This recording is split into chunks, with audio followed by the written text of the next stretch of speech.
Okay, hello to everybody, and welcome to this session, let's say one-shot session of the Dare season. Tonight, you are with me, the master of the Blight, Federico, one of the author of the game, and with Ibas that will play Calvin, and LK that will play Alison. Hello, guys, and welcome Hi. to the to this play. Hello. Um, Hello. okay, so first of all, let me introduce a little bit the game, so the setting, let's say, and also the system for the one that are not that do not know it yet. Okay, let's start from the setting. The setting of the Dare season is basically our world. Just a few years from now, the idea behind the setting is that the world is polluted, and let's say humankind polluted the world and keep exhausting all the resources of the world, and instead of trying to prevent further damages, um, the they try to find the short solution, the easy solution. Okay, so they develop a sort of fungus of a microorganism that is able to remove pollution, to eat pollution, basically from the world. And this is a brilliant solution, at least in the beginning, until the what is called panacea. So this sort of fungus somehow became wild and start to change the world itself. Okay, so it is true that it removed the pollution, that the world becomes more green, more clean, but also at the beginning, also the vegetation start to grow faster, and at one point, the panacea start to affect humans, and when it corrupt human, let's say, when it contaminates human, the humans start to become a sort of zombie, you can say. Okay, and when this happened, the panacea is no more something good, and it became what is called the blight. Okay, so the solution that humanity has found to clean the world became basically now a plug that that affect all the world, and that create the awaken. So this sort of zombie-like creature, okay, that are not exactly undead, okay, but they are some. They are human beings that are corrupted by the blight, and that are sort of an hybrid between a vegetable, let's say, but not a vegetable. I mean, with like a fungus, a plant, and a human. They do not have a a will on their own, let's say, but they share the will of the blight, whatever this will is, because no one knows exactly why, if the blight has a sort of consciousness and a plan for the future, but it seems that somehow it controls all these awakened. Okay, so the world where the setting, let's say, of the game is our world, but um, after a sort of apocalypse. Okay, so there are the humanity basically. The number of human beings has dropped down quite quite a lot. Let's say, sorry for my English, and now, okay, only few persons. Let's say are still resisting and fighting against the blight, and they sort of okay, the blight bring together the few survivors, okay, that start to create communities to face the dangers of the blight and to survive in a better way, let's say. So the focus of their season basically is the community. Is not only the characters, the player characters, but also the community they belong to. Okay, and the community in the game has a very important role. Okay, because basically the player characters are part of a community. They work for the well-being of the community. Okay, not only for their own life, and this is also the starting point, let's say, of many of the sessions that we play, because um, all turn around the community and the crisis that the community must face. Like we hand our supply of medicines. Okay, we need to find some new supplies, or the community is attacked by another community or by some raiders, and we need to face the problem. Okay, so these are the kind of let's say adventures that we will face during our game. Tonight we will play a one shot that is designed basically to be short, first of all, so to be played in one night, and is designed basically to see the key points of the system and a little bit the setting. So we will not explore too much the community, but be aware that this is a very important point in the game. Do you have any question, guys? No. Okay, very good. So let's discuss a little bit. Let's introduce the system, okay, and after that we can start with the adventure. Okay, first of all, the Dare season uses a system that is called Monad Echo. Monad Echo is a system developed by the World Anvil, and is the system that we use in many of our games, games. In particular, Broken Tales, that is our last product. It's a pretty easy and narrative, let's say, system.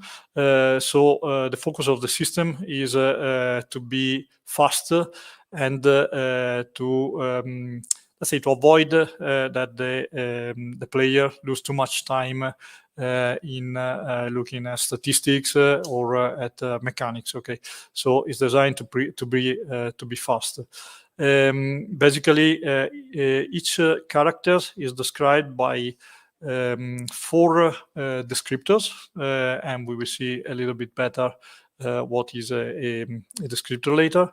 And then there are 5 characteristics, okay, that are body, reaction, presence, mind, and determination. These characteristics basically represent the starting point for each test that we will perform. A test, or a check, as we call it, is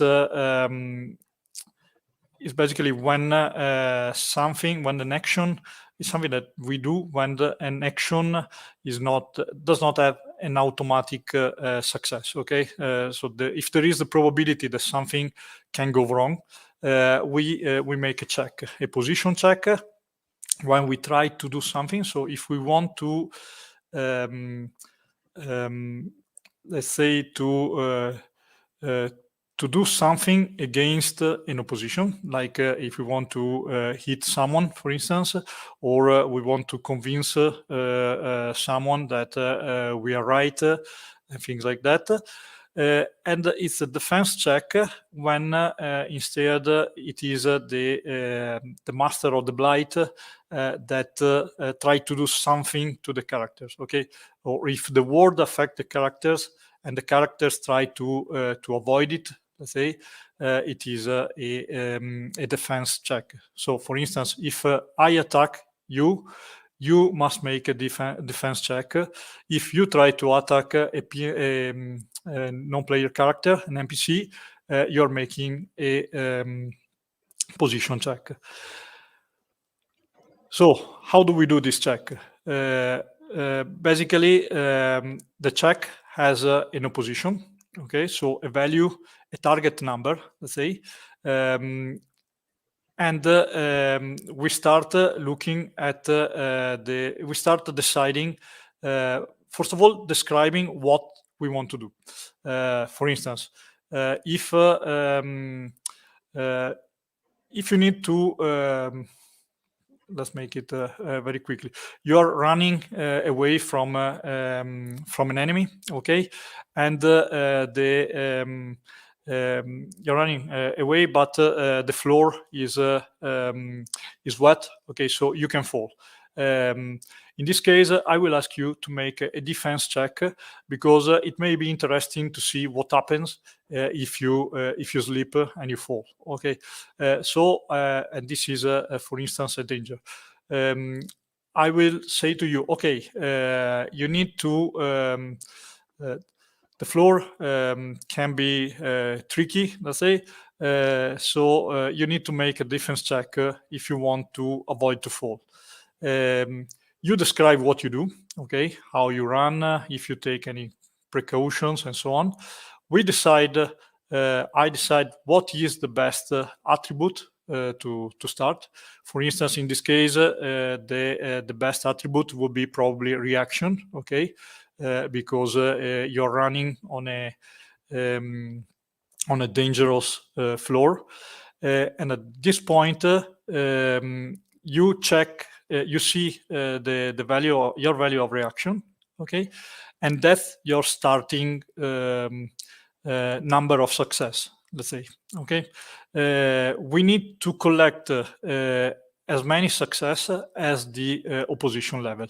So if the opposition level is 5 and your reaction value is 3, you basically start with 3 successes, okay, and you need to collect another 2 successes to, let's say, to, I don't remember the right word, but to meet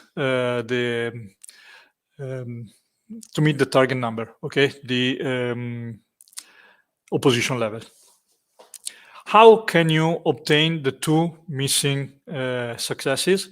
There are 2 possibilities, basically.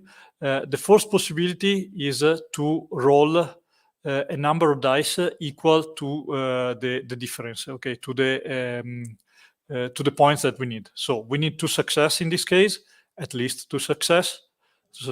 So we roll 2 dice. A second way is to bring in, let's say, to use a descriptors, okay, to spend soma. Okay, what does this means? You, if you have a descriptor that can fit the situation, like I don't know, a descriptor that say I'm a great runner, I never fall, for instance, okay.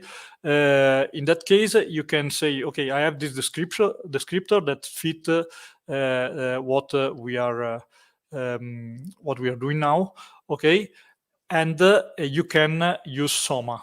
in this case. So you can spend some of your soma to get the success you need. So in this case, you spend 2 soma points to fill the gap, okay, to obtain the 2 missing successes that you need. Hopefully it is clear till now. Do you have any question? Okay. All good. Very good.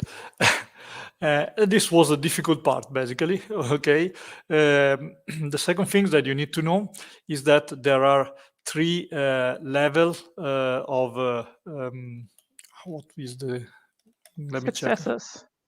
It's not successes because we don't want to mix successes. Outcome. Yes. Yep. Very good. Thank you very much. I'm used to the Italian version. Sorry. Okay. Yeah.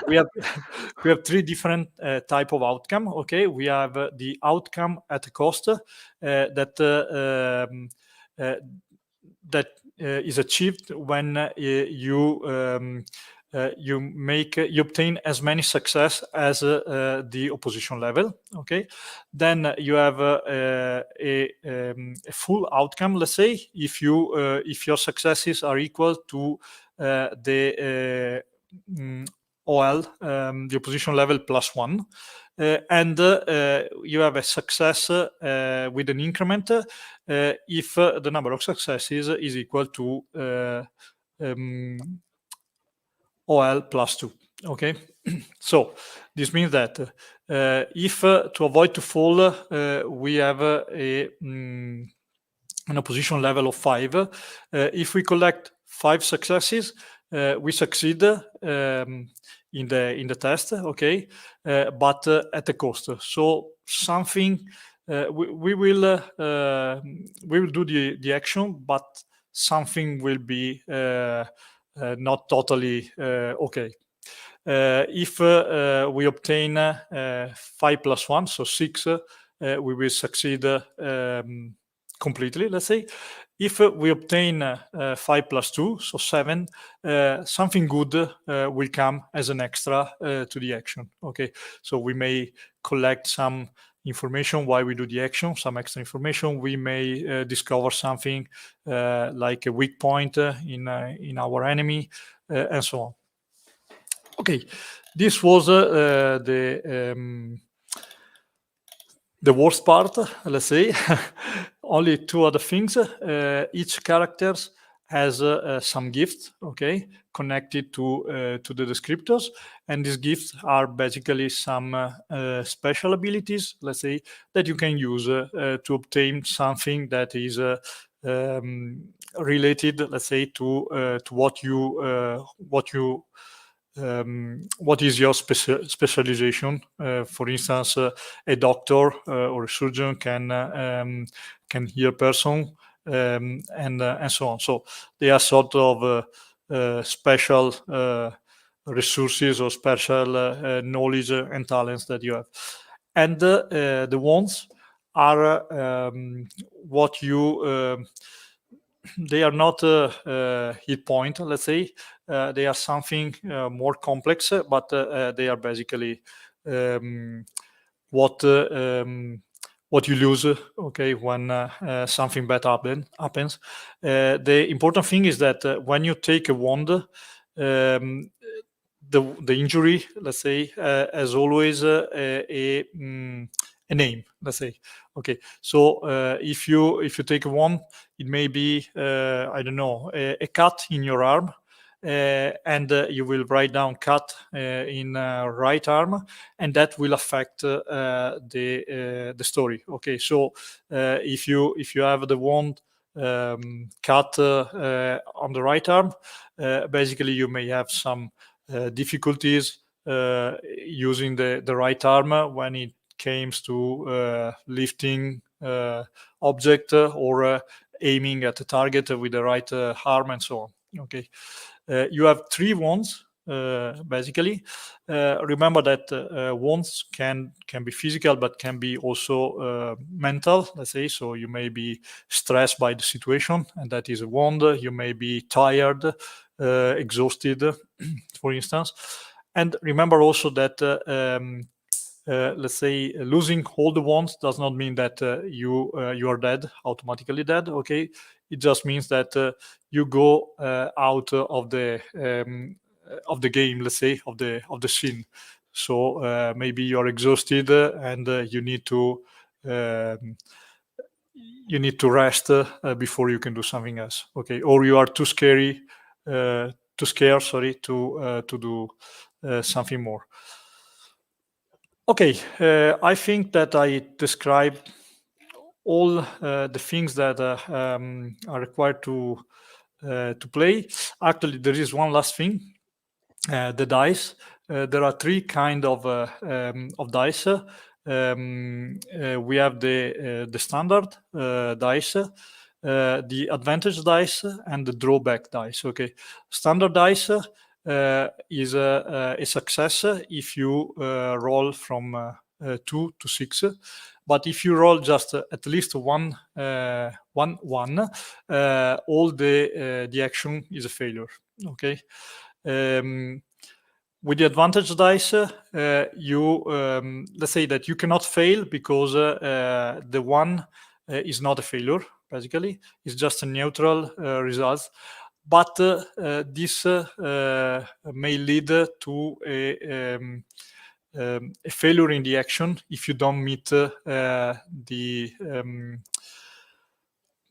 the opposition level. Yes, sorry guys. And the last one, the drawback dice, instead fail with a result of 1 and 2.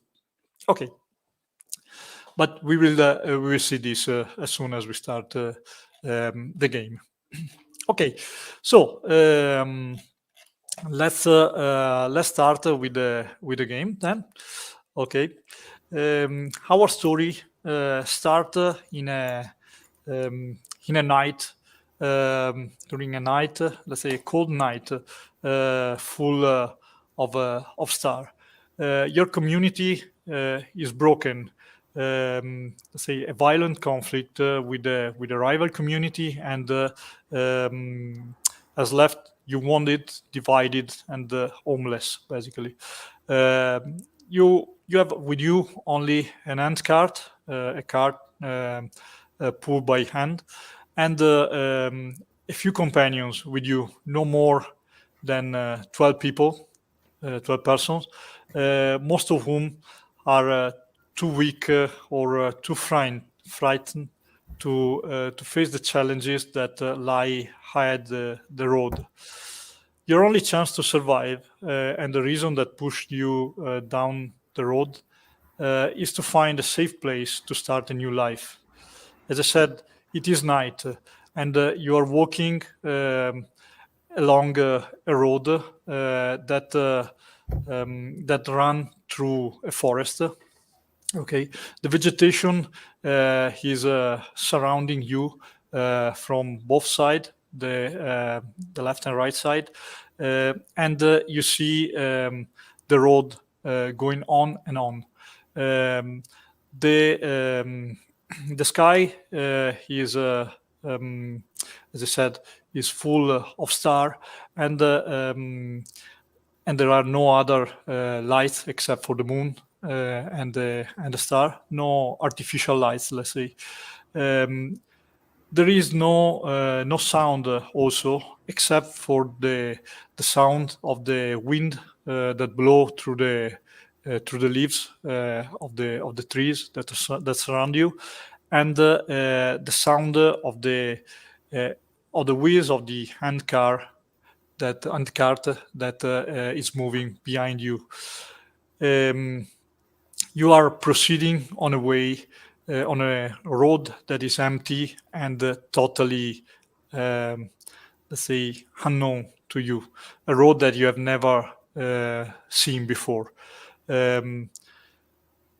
Behind you, when you turn around, you see the other survivors, all people that belongs to your community, your former community. Okay, you see that many of them are broken, let's say, and they seem really tired. a small child. He is sobbing. Sit on the end card, and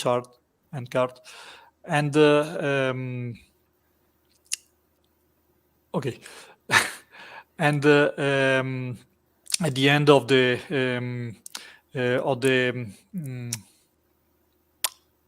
okay, at the end of the group of people, you see not Jerry that is giving assistance. Jerry, a former doctor, that is giving assistance to the to one of the oldest of your of the oldest man in your company.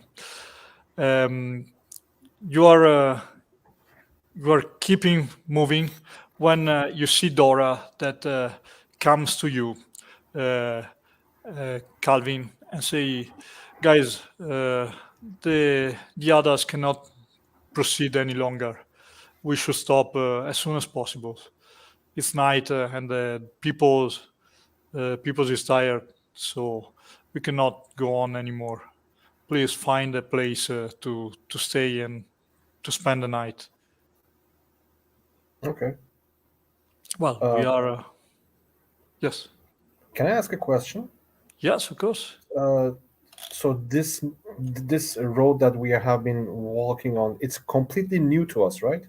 Yes, it's completely new. You have never. Okay. Yes, you have never been here.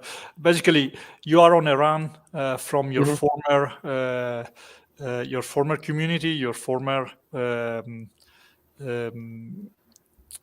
Home. refugee. Yes, home. You yes, you have to walk away, basically to run away after the struggle that yes occur with the rival community. Okay.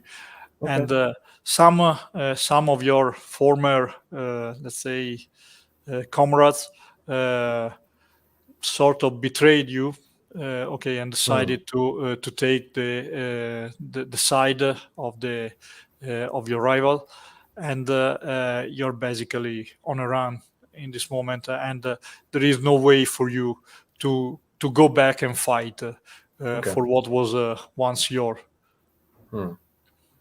Okay. Well, you see that Dora anyway nod the head when you answer positively to her request, and she come back to speak with the person that is pulling the end cart.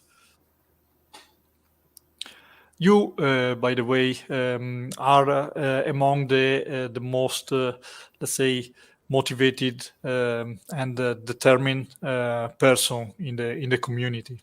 Let's say, and that's the reason why many of your friends look at you as a sort of guide. Okay. Well, that's you see, a lot of burden, but it's okay. Well, you see Mitchell that comes to see you. He was he was behind the end cart. He comes to you, and he seems quite tired. You know that he's a sort of the leader of the group, but tonight he seems pretty tired. He look at you and he say, "Okay, guy, what do you suggest?" If we should camp, then we must place some guards around the camp to avoid any sort of danger with animals. I mean, I don't know the exact setting, but I guess there are really wild animals or dangerous mutated animals, right? Let's say that the word now is like wild. Yes. So many wild animals came back because the cities are full of vegetation. You know, trees that cross the buildings. Yes, and grass everywhere. And so on, and the animals basically take back the world. Many of the big portion, a big part of the world, let's say. Okay. So there is always the possibility to find wild animals. There is also the possibility to meet some awakened or some chimera that are animals that are corrupted, let's say, by the blight. Okay. Oh, fantastic. Yeah. So I just say to him, we should post some guards around the camp, and maybe lit one small fire, not too big enough to not attract any attention, while I just go and scout any possible refuge or like caverns, stuff like that. I mean, just secure places that we can spend the night, get some sleep. I'll do my best. That's it. Yeah. Yeah, I think that's the right choice. Well, you see that it looks ahead along the road, and it seems that there is something there. Maybe we can try to stop there. And in fact, Okay. when you go on a when you go ahead just to have a look, okay, you see that the road seems to bend a little, and there is a sort of empty space that is surrounded by the vegetation, by the trees, Okay. and seems quite good to make a camp, to arrange a camp. And so, well, you give the signal, and all the the community go on and reach you, basically in this space, in this empty space.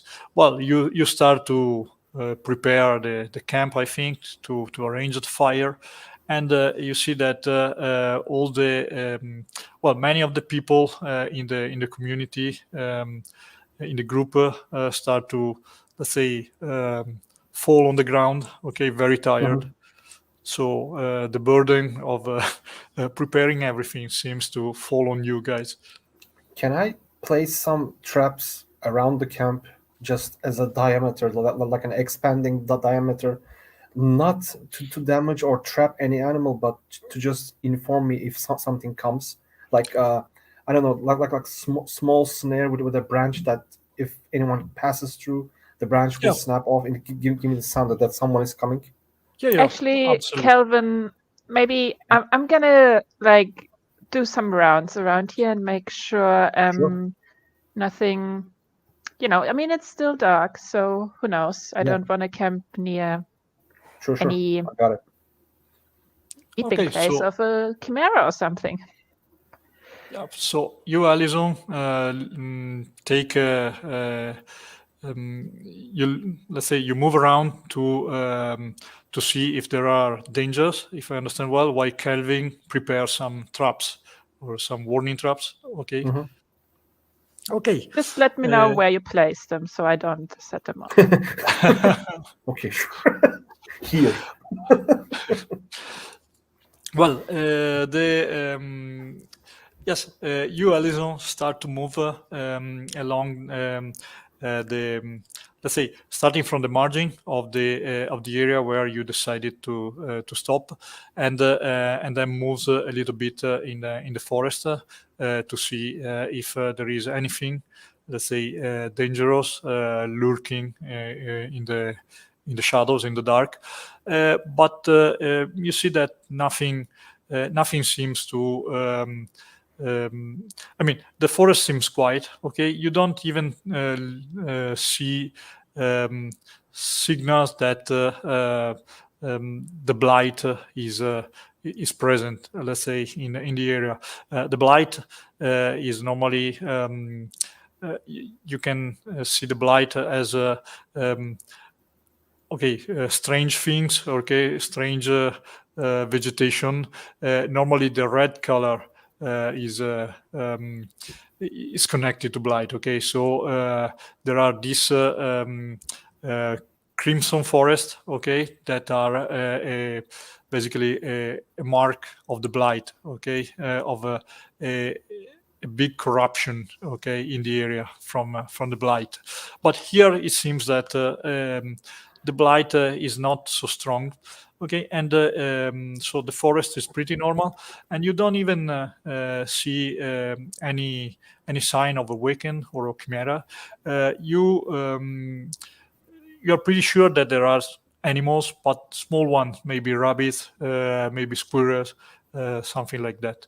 Okay, you even hear some bird flying when you approach too much, maybe to the place where they are resting. But it seems that it is a safe place.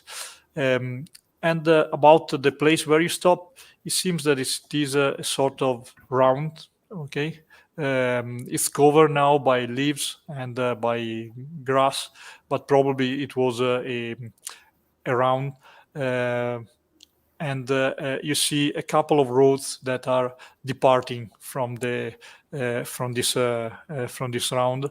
One heading to north, and one smaller heading to east. Okay. You, Calvin, place all the traps. It's quite an easy job, let's say.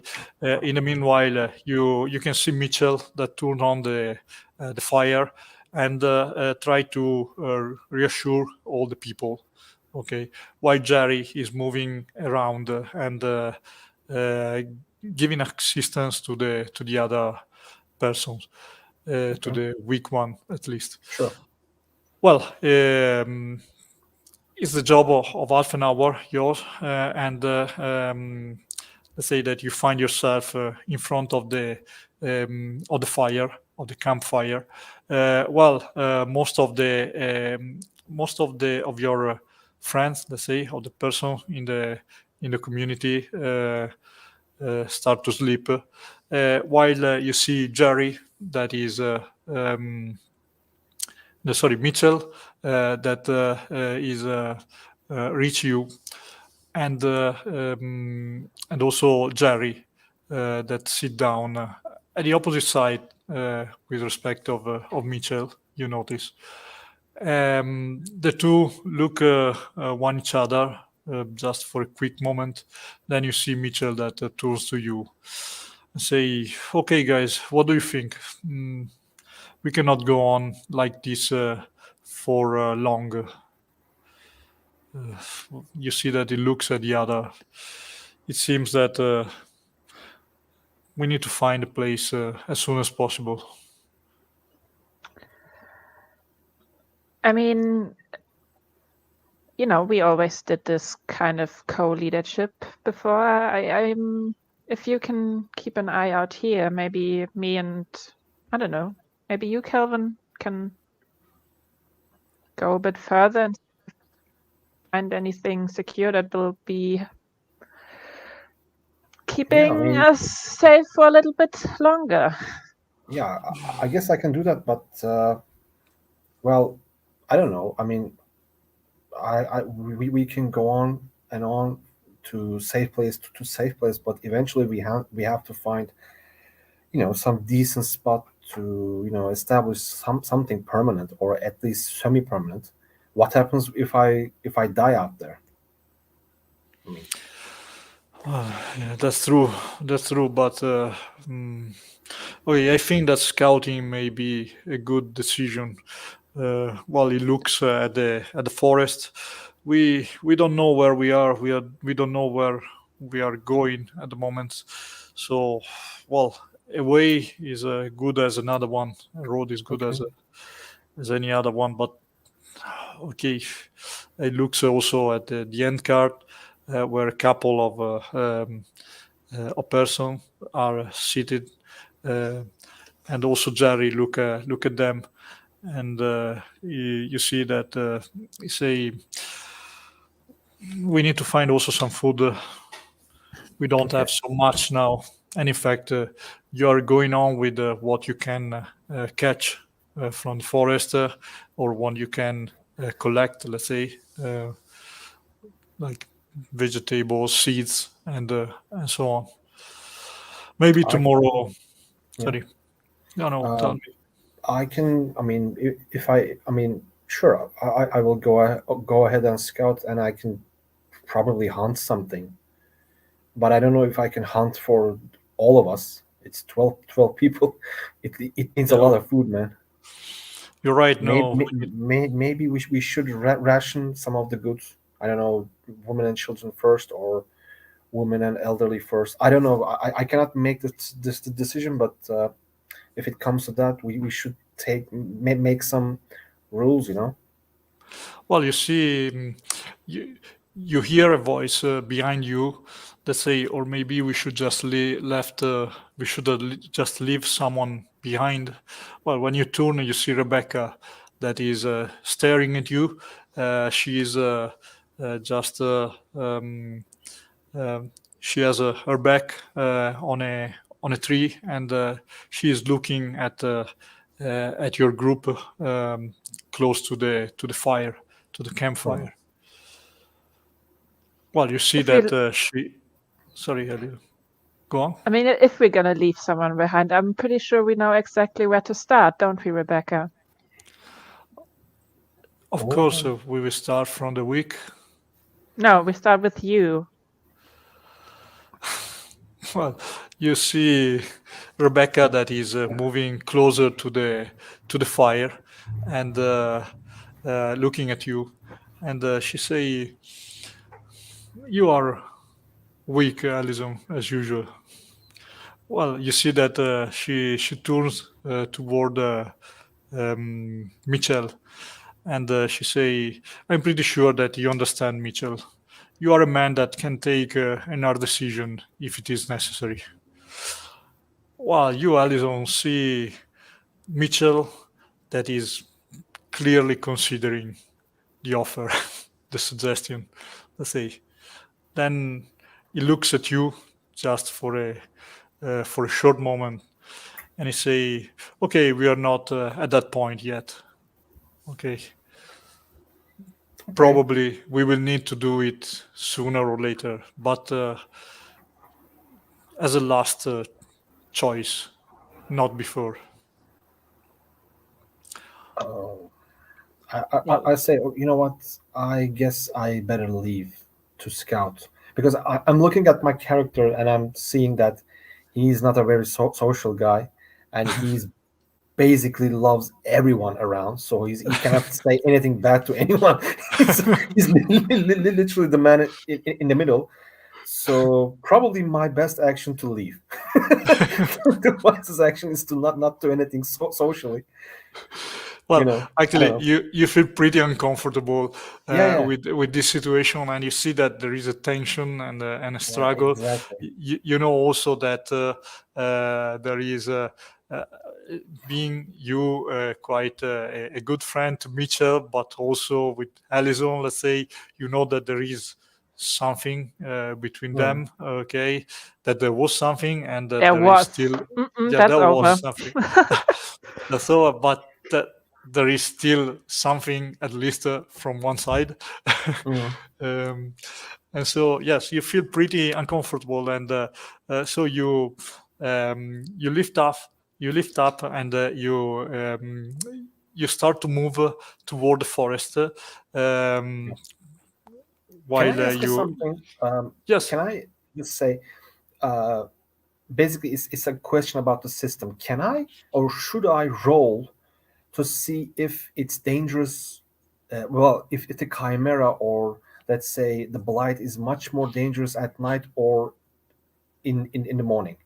Is there No. like a lights darkness thing, or okay? That's a very good question for you, because this is a very important thing in the let's say in the system. Normally, you never roll for information. Let's say, okay. So whatever, let's say that whatever is needed normally should be. If you should know any information, the Master of the Blight should give it to you. Okay. If it is possible that maybe you need time to get the information, okay, or you need to. Yes, if you need time, you just spend the time that you need. Okay, if you know it, for instance, because one of your descriptor states that I don't know, you perfectly know the creature of the blight. Okay, in that case, you know what you need to know in that field. Okay. Okay.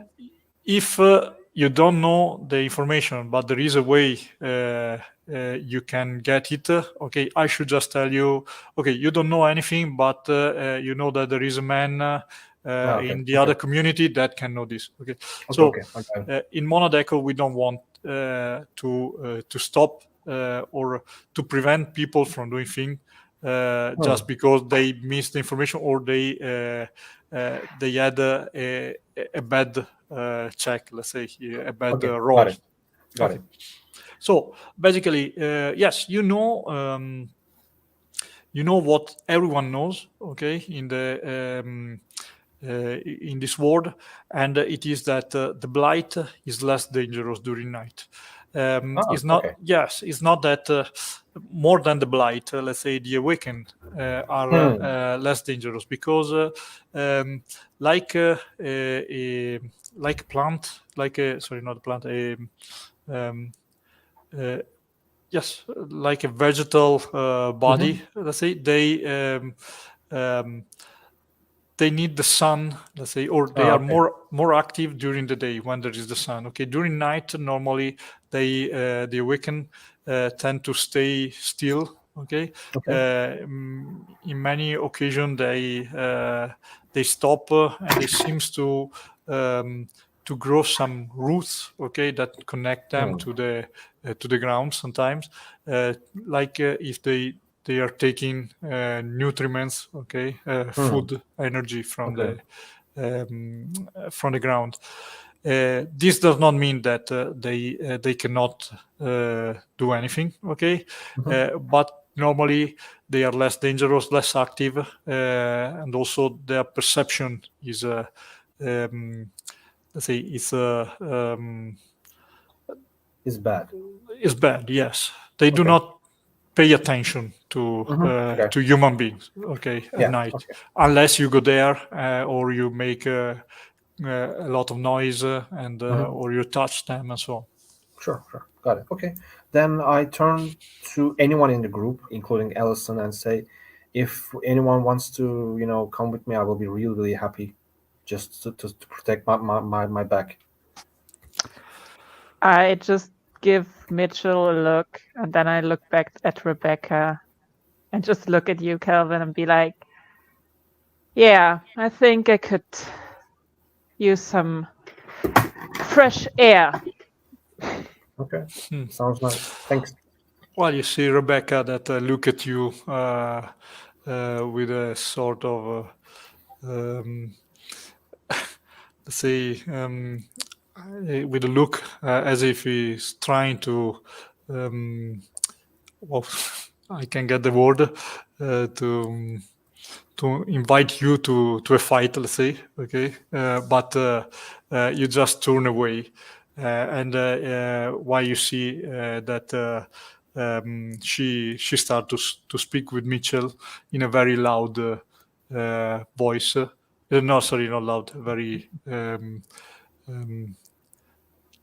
low voice. Okay, and you see also Jerry that seems like excluded from the group. Okay, that for a moment look at you as if he want to join, then he turns away and he goes to check the other members of the community. Well, I think I'm just gonna, while we kind of work away, I'm gonna pass by Jerry and just whisper to him, I would prefer to have at least one person here that I trust. So please keep an eye on them. Well, he nodded and I say, yes, don't worry. I owe to the guys here quite a lot, so I will not fail them. And that said, he turned away. Well, you start to move in the forest, if I understand well. Looking for something. You want to find something to eat.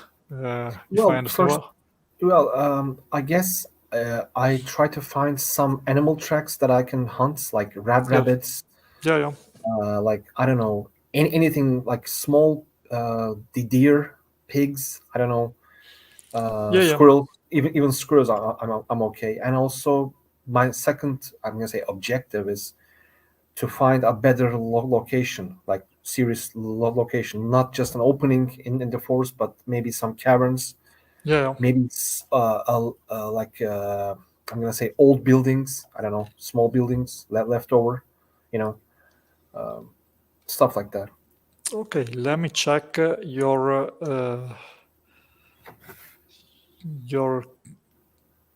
sheet just to Yeah. see. Okay, you're an explorer, Yep. and an explorer and a criminal. Let's say. Yeah. Okay. Interesting. Okay, well, you have a descriptor that is, I never let go of a trail, no matter the cost. Okay, Okay. normally this help you to follow the trail, but in this case, it's pretty easy for you to find one, even if it is pretty dark. Okay, but you still manage to find the trail. What seems probably a small animal, maybe a couple of rabbits, because you see that there are different, like two different set of Tracks. of Footprints. tracks. Yes. Yeah. Well, you start to follow the tracks with Allison behind I, you. I, I just turn to Allison for a brief moment and say, I basically whisper and say, rabbit tracks. I'm just following them, Okay, and I I just will, point at the ground. I just point at the ground and saying, "Here, rabbit tracks." will fall a little bit behind. Mhm. Let me know if there's any danger ahead so I can Sure. assist you. And I'm Okay. gonna fall a little bit behind so I'm not gonna make too much noise. Mhm. Okay. Mhm.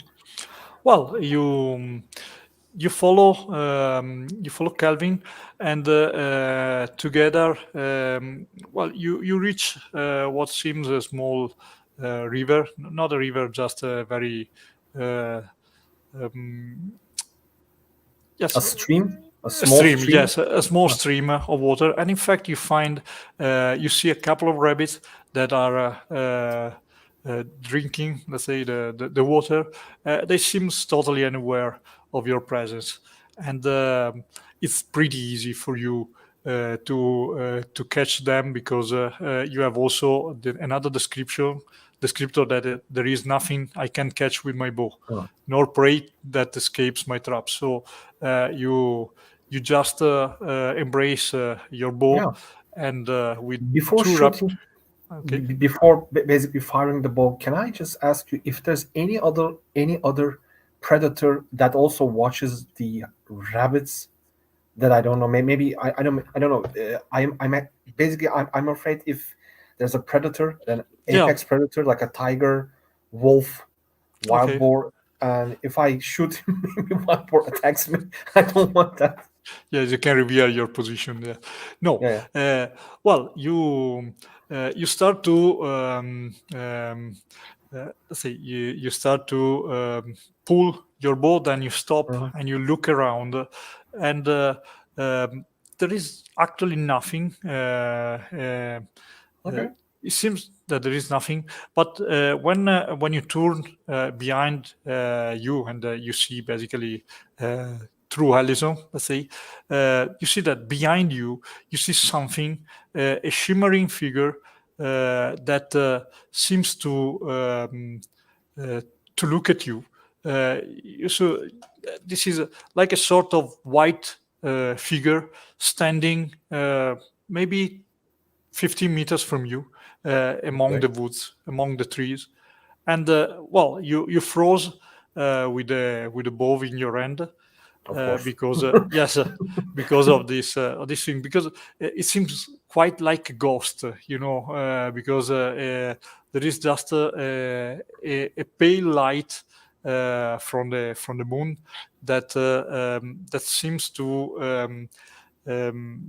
to highlight him, but the shape of this figure is pretty strange, like if not totally focused, let's say, or the contour is okay.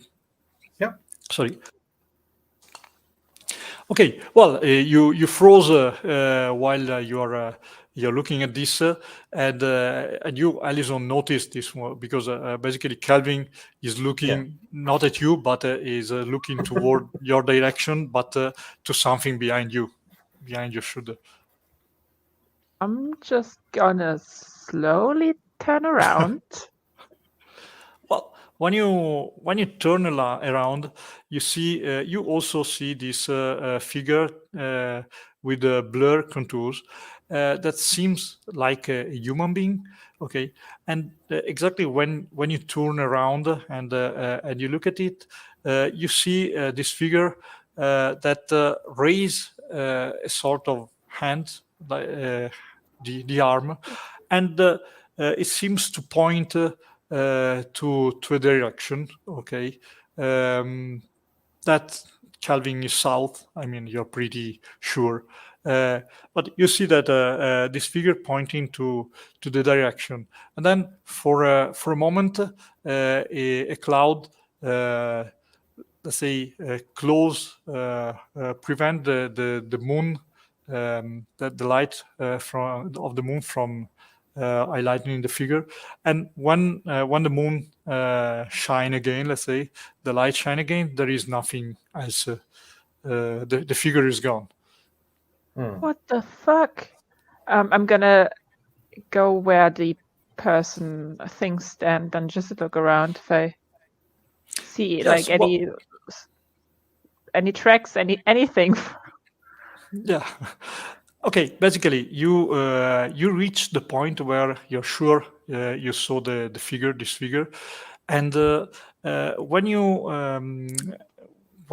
reach the point, let's say between a couple of trees, you see that there is nothing, and what is even worse, let's say, for you, is that you cannot even find a trail or a sign that someone was there.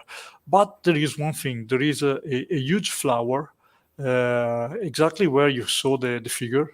A huge flower that is blooming from the ground with very thick petals, magenta petals. Okay, so quite a strong red,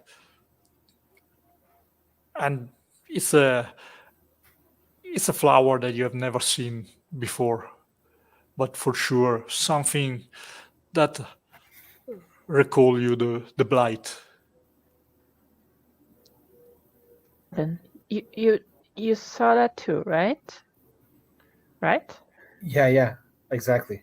And I think we should just get the fuck out. Well, you move quickly. Sorry, Alice. Go on. Like I'm just confused. Like that didn't look like something from the Blight, right? Like Maybe, I don't know. We're hungry. We're probably some mass hysteria. Because I read that in when I was in school. We're hungry. We're really desperate. Stuff like that happens, right? I mean, I'm trying to do my best. Okay. I think I gonna normally keep my cool pretty well. Yeah. So I didn't think I was losing my mind until I saw that whatever it was. So Maybe wait. it was the foliage, the trees that resembled a figure, and we thought that we saw a figure. So maybe we should just hunt rabbits and keep on. Which direction did it point again? South. South. That's not where we came from. Where's the rest of our community? No. You're coming from north. Yes, from north. So it's like the opposite direction from the community. Exactly. Okay. But you saw That's- you saw that the road basically was proceeding mainly to east direction. East. Okay. Yes, the road you were following. Okay. Okay. So what's the I plan? I don't want to follow a hallucination, so I think we should Yeah. keep on track. Exactly.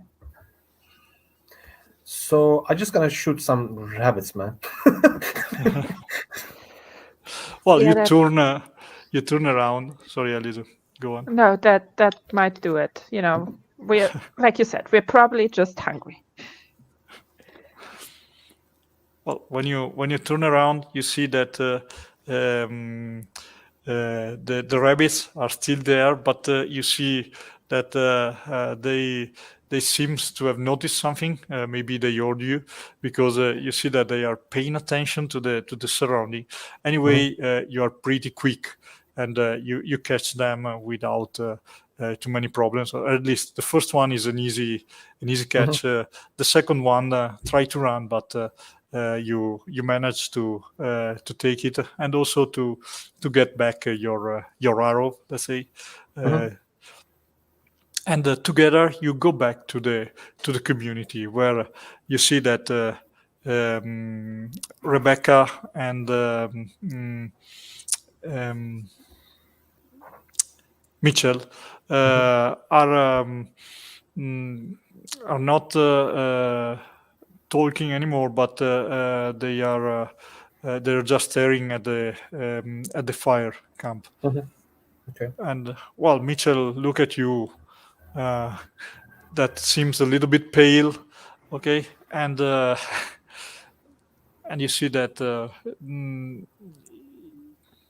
he asks you with his expression, what is wrong? Nothing. I don't know. Yeah. Okay. Well, And I look. while I was saying that, I was just looking at Allison. Like, Everything's fine. We just caught some rabbits. Yep. Oh, okay. Very good. Very good. Well, well, you prepare everything. You start to cook this, and the scene goes. We close the scene here. Okay.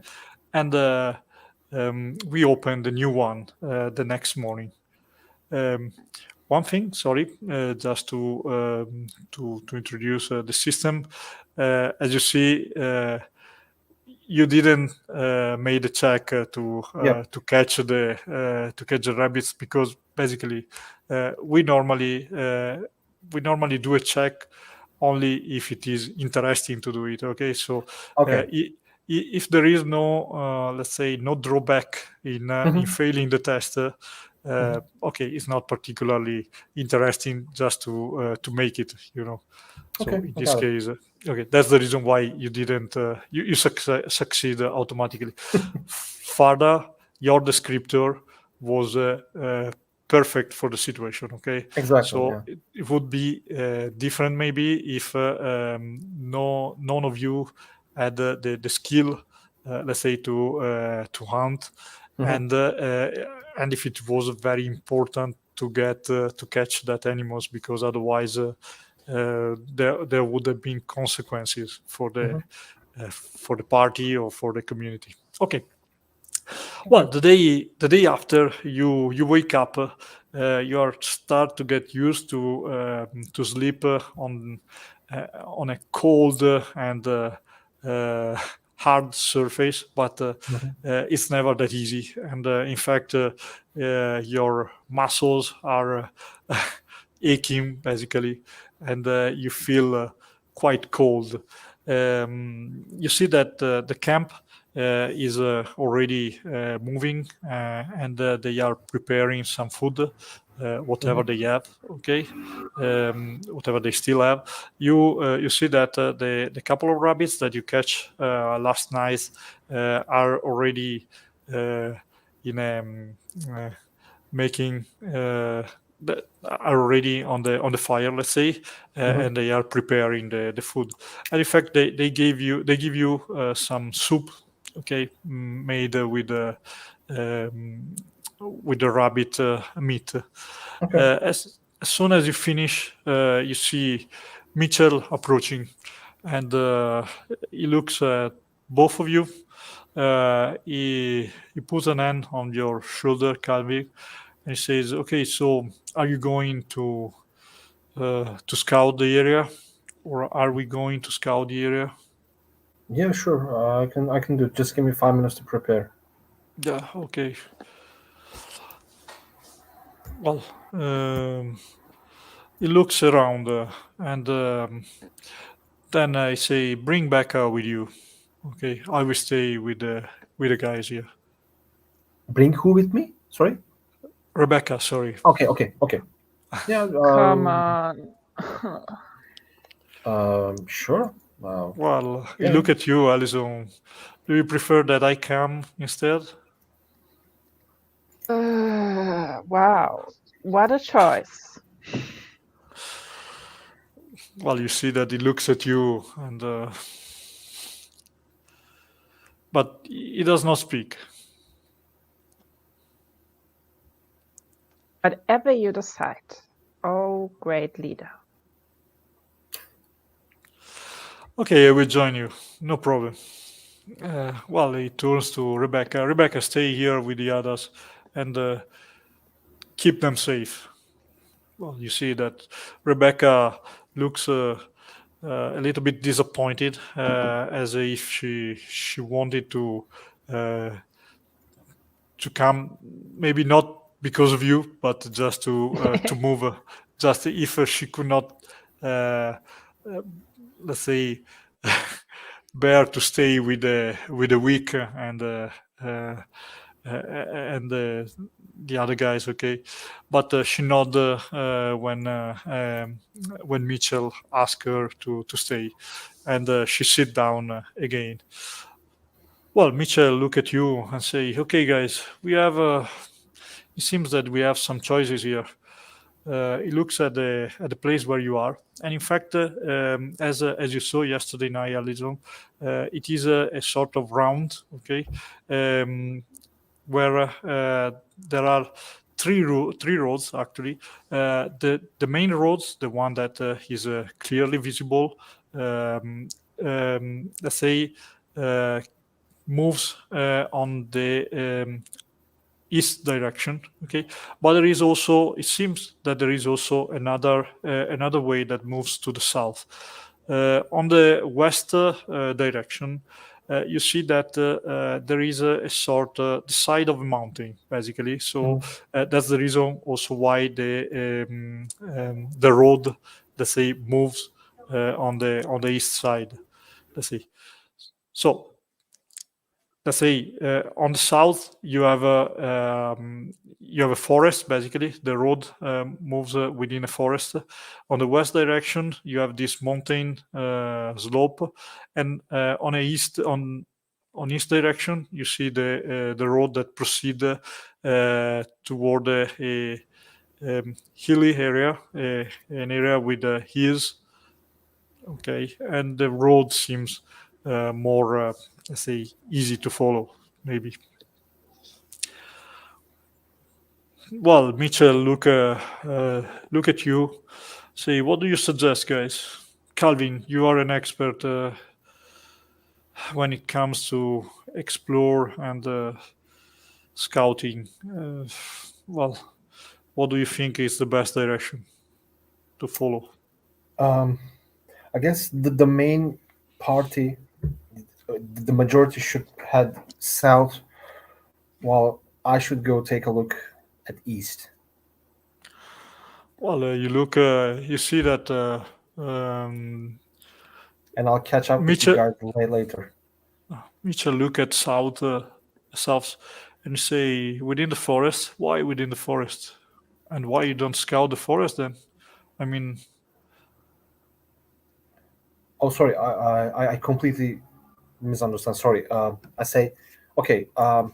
No, just to make it clear, on the south is the direction where you saw the ghost, let's say, the Okay. ghost figure Okay. pointing pointing to, and it's a forest basically. Basically, it's where is the way you follow yesterday night while you were hunting, basically. So it moves within the forest. On the west side, there is a mountain slope. May lead somewhere, but it seems pretty difficult for the peoples that are with you. And east seems a little bit easier, but you don't know what there is at east. Do we have some binoculars with us? Okay, very good. The system for objects work like this. You don't have a fixed selection of objects, okay? Okay. But you have just a preparation level, okay? Okay. That state how prepared, let's say, you are. So how many items you bring with you. So there are 3 levels. Now I don't remember exactly the names in English, but let's say that sorry No for the ones problem. who are watching, but you have 3 levels basically. You can be let's say light prepare, so like a pouch or a small backpack, or you can be, let's call it, prepare with a big backpack on your shoulder, or you can be prepared for the apocalypse, let's say. So with a lot of stuff with you. Okay. The difference is in the fact that let's say the heavier, the more things you carry with you. Okay, so the higher is your preparation level, the more difficult is maybe to move, because you are encumbered. Okay, so you can decide. You can decide what is your level. Let's call it a 1, 2, or 3. Okay, so low, medium, and high prepare. Let's say I'm gonna say medium. Medium. Okay, so in this case you have 6 item slot. Okay, 6 slot, and you can basically spend a slot to have to get an item, okay, that you need. So you don't need to state before what you have. Okay, you can decide at the moment until you have slot. Okay, of course, when you create, let's say, or when you state that you have an object, you burn the slot. Okay, so the slot is no more. You check the slot and you cannot use it anymore. But you have the object. Okay. It's a little bit like the system for Blades in the Dark, right? With the how you something similar. Yes. Yeah, I like that. That's cool. Yeah, the idea is that you can get all the things that are, let's say, reasonable, okay, consistent with your character. For instance, if you say to me, Calvin, okay, I have a trap for animals, or I have a binocular. Knife. Okay. A knife. Yes. Yeah. Yes. That's pretty okay for you, okay, because you are an explorer. Maybe if you want to generate something more like a rifle, an hunting rifle, that could be fine, but it may cost you 2 slots.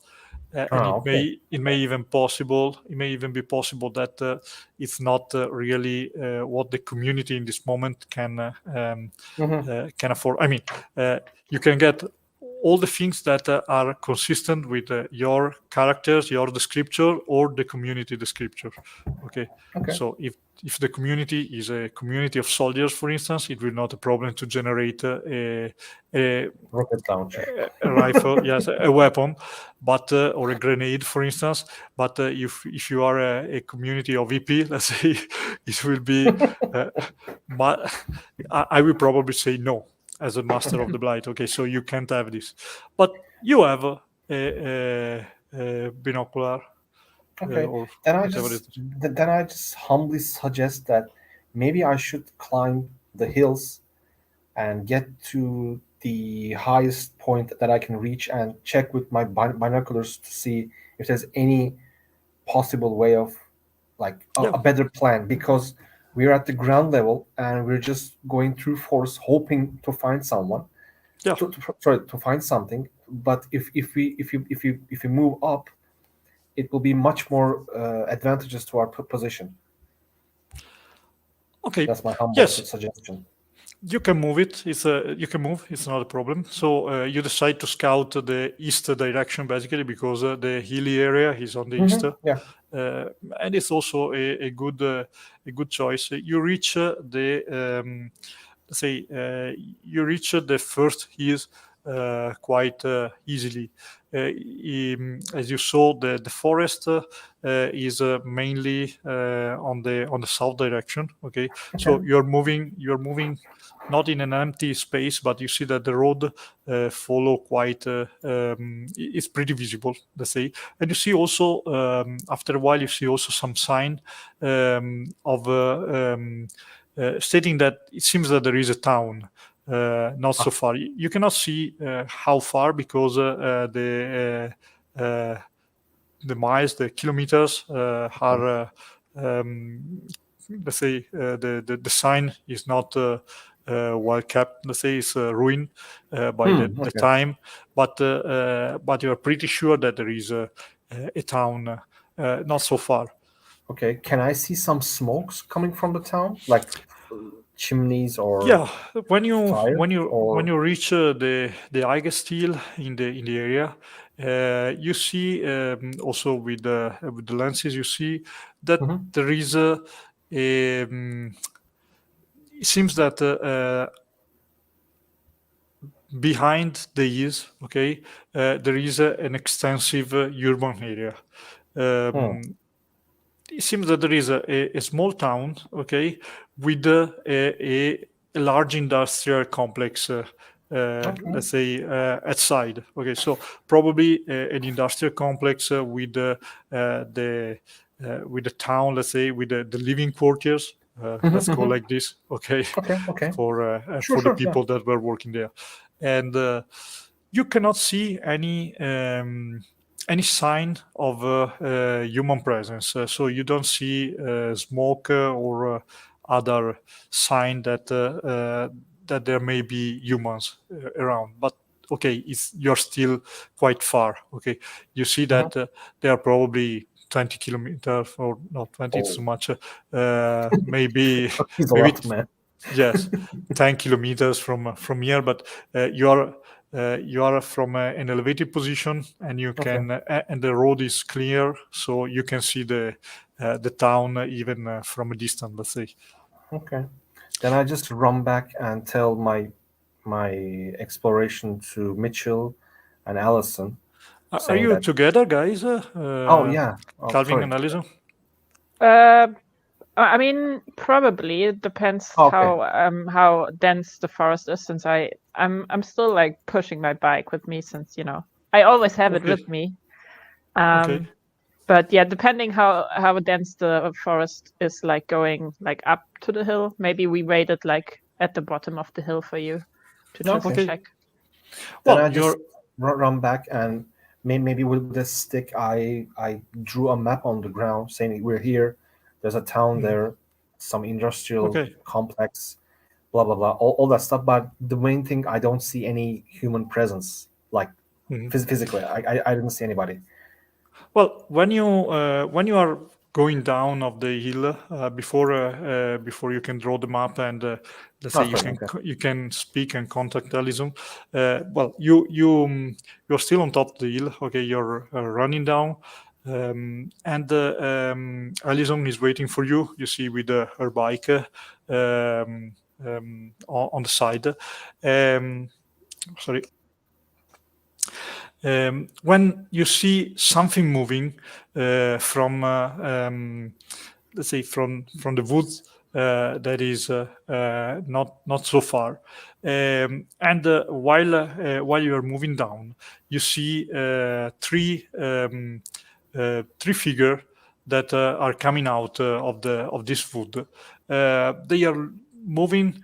It seems that they are not. They did not see you, but it seems like they are looking around, like they are trying to feel something.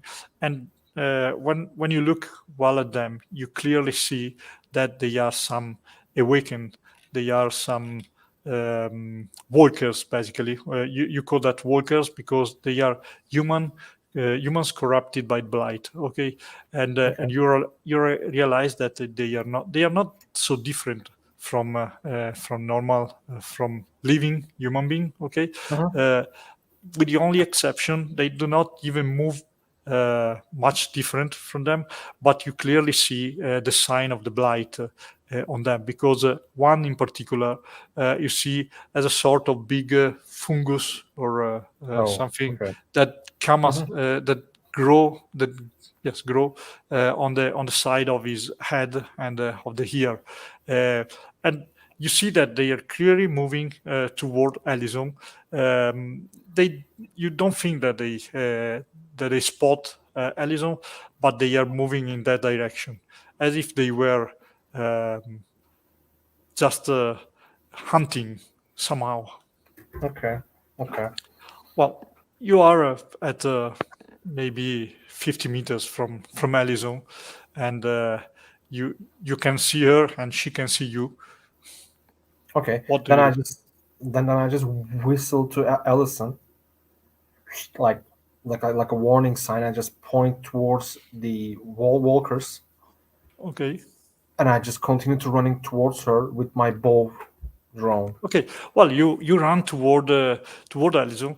You understand immediately that it was maybe not a mistake, but not the right things to do to blow, because you see clearly that one of the walkers turn in your direction, attracted by the sound, and you see that they start walking in the direction of the hill you are coming down from, and you see that soon also the other two walkers start to move in your direction. You, Ellison, are at the base of the hill, and okay, you of course you understand the sign from Calvin, and when you turn, you see these three walkers that are moving toward the hill. They will reach you in a very little time. What do you do? Just one question. Like the walkers are these like the walkers between worlds that are still kind of human? No. Or... No. Oh. The walker between worlds, yes, are something different. Okay, because they are just a human that are let's say they reach the contamination limits. Let's say the point of no return. Okay, so they are in transition. Let's say they are changing into walkers, basically. Yes, Yeah. but they these are not. Are already turned, like yes, completely. these are already turned. Okay. Yes. Okay, good to know. Otherwise, I would have probably start talking to them. Yes, but you can tell the difference, okay? Because a walker between worlds is still able. Is still human, basically. Okay, Yeah. so he has his own consciousness. He can. It's a human. In the end, the walkers are, let's say, are fallen to the blight. Let's say. So they do not reason. They just you see by the way they are moving. Okay, that they are hunting basically for prey, for humans. Okay. Just to double check, where is Mitchell? Because he came with us, right? Or did he stay behind? Yes. Mitchell is. You see that he was turning around the hill when he hear the blow, the whistle from Calvin.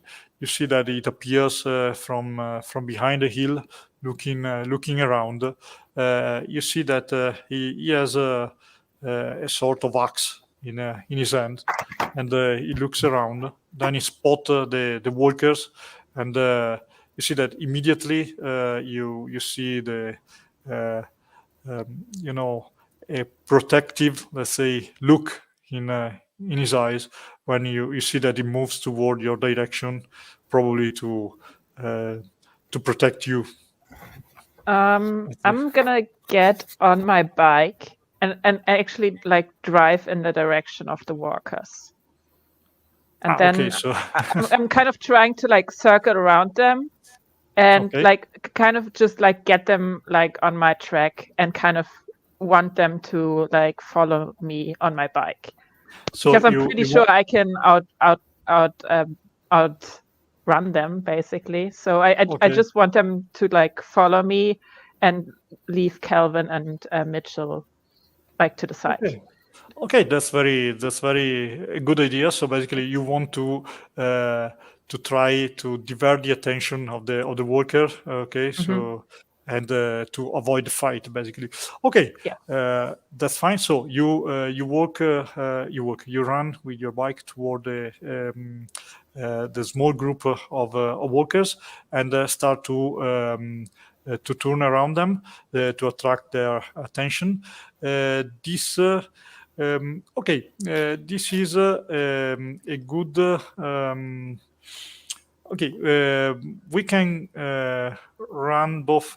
We can do a check, or we will do a position check, of course.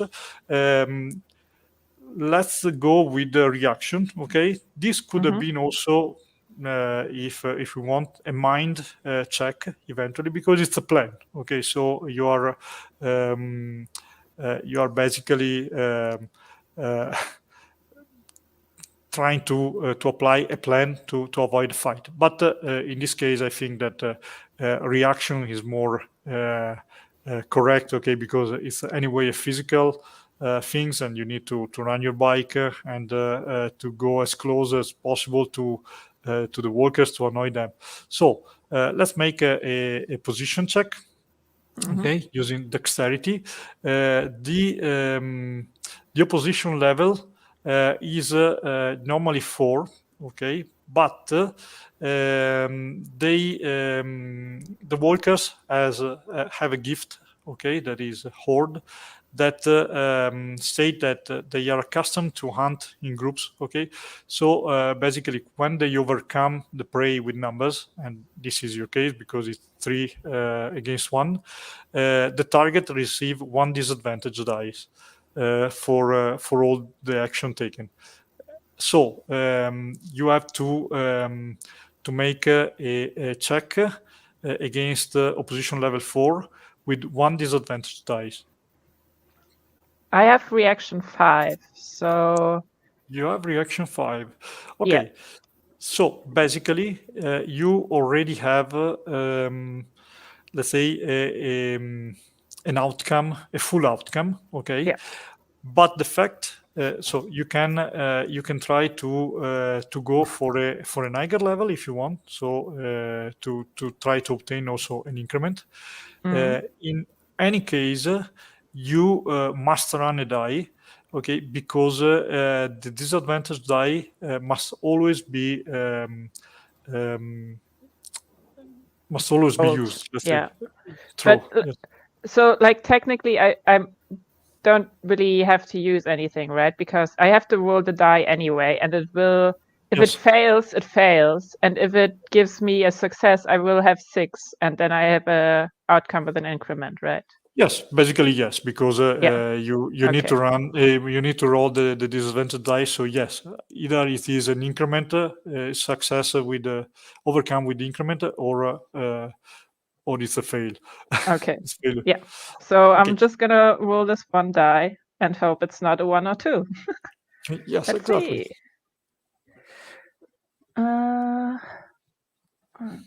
6. Yay, a 6. It seems that you're pretty lucky with with your roll. Okay. Yeah. Okay, that's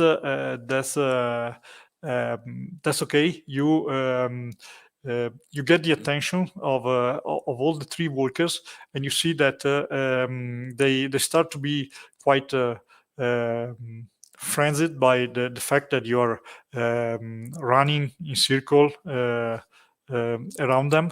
When you move finally in another direction, you see that they follow you without looking, without giving another glance at your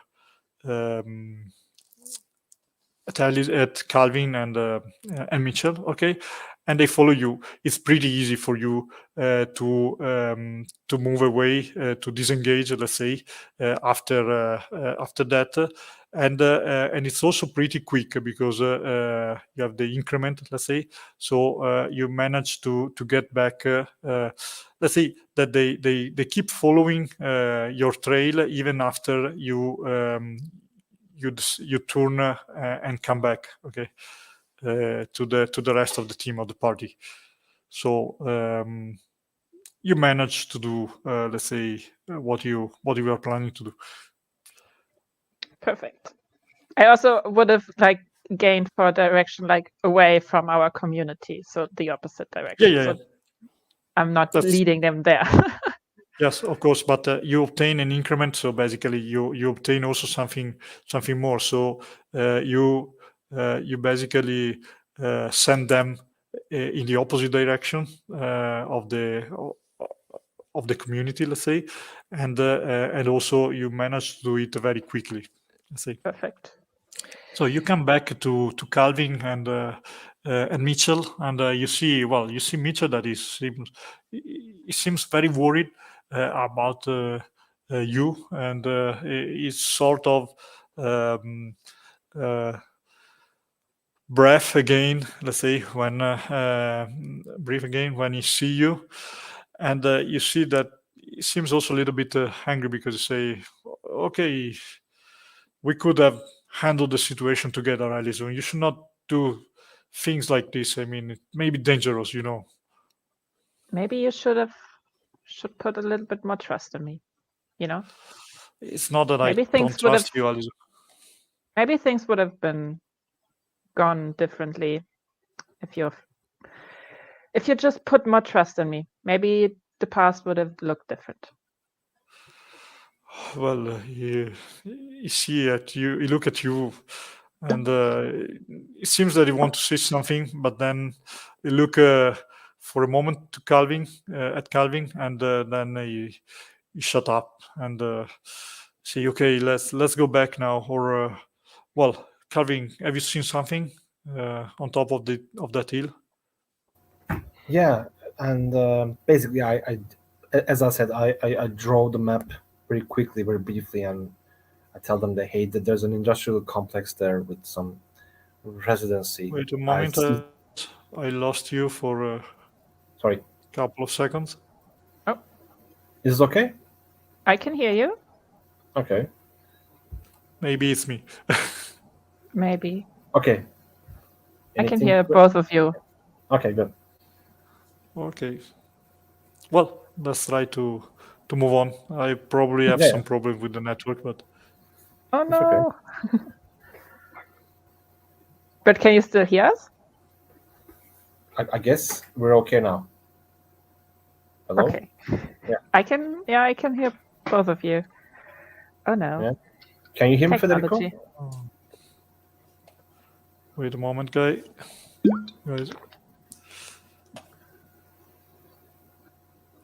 Can you hear me? Yes. Yep. Yes. Yes. Okay. It's me that cannot hear you. That's the problem. Can you hear me now? Very noisy, metallic, let's say, and wow. Is it better now? Let me check if I can move on the mobile network. Okay. Okay. Give me just 1 minute, okay? Sure. No problem. Okay.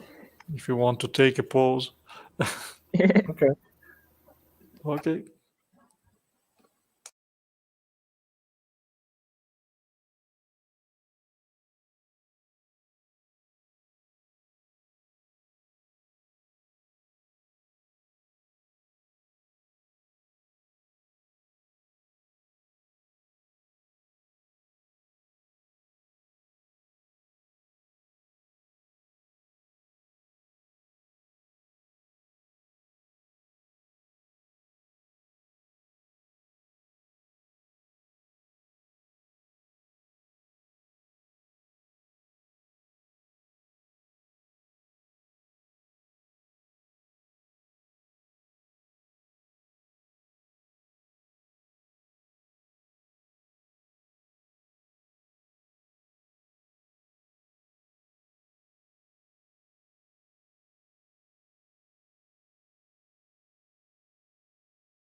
Can you hear me?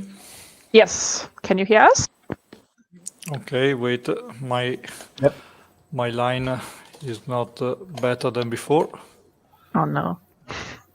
So I will try to move.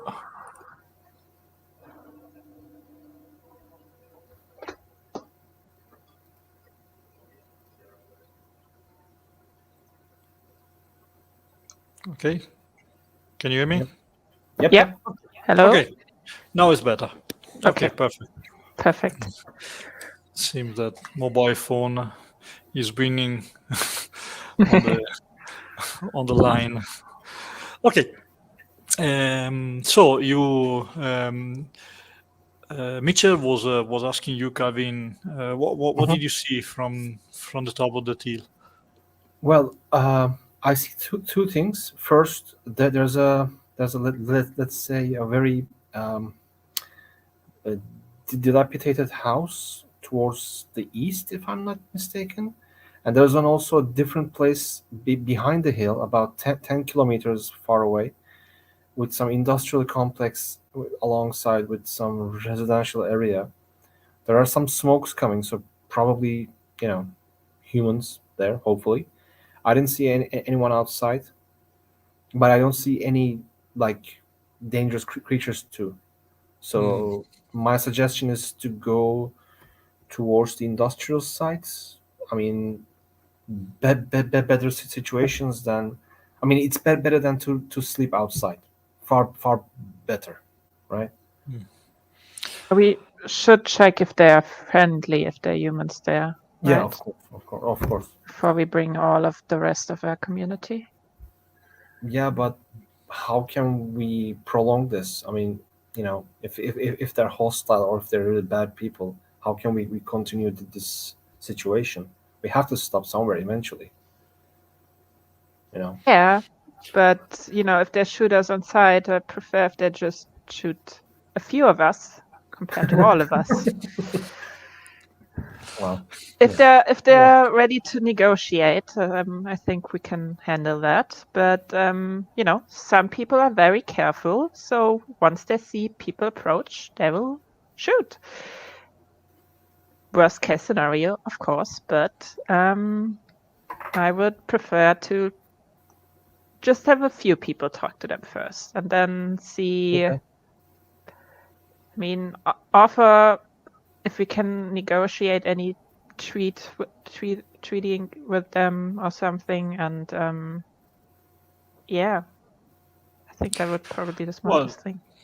You see Mitchell looking at the road. You say, okay, well, we can try to go a little farther, but well, you look at the sun. Okay, we may spend another 2-3 hours. Then we need also to come back. Do you think that we will be able to reach the city? Mm-hmm. Okay, let's go on then. Okay. I mean, a city may be a good place where to find shelter, at least. Exactly. Yeah. If it is not, if there are no other human beings, let's say, or at least not hostile ones. Mhm. Okay, and so well, you keep moving, okay, and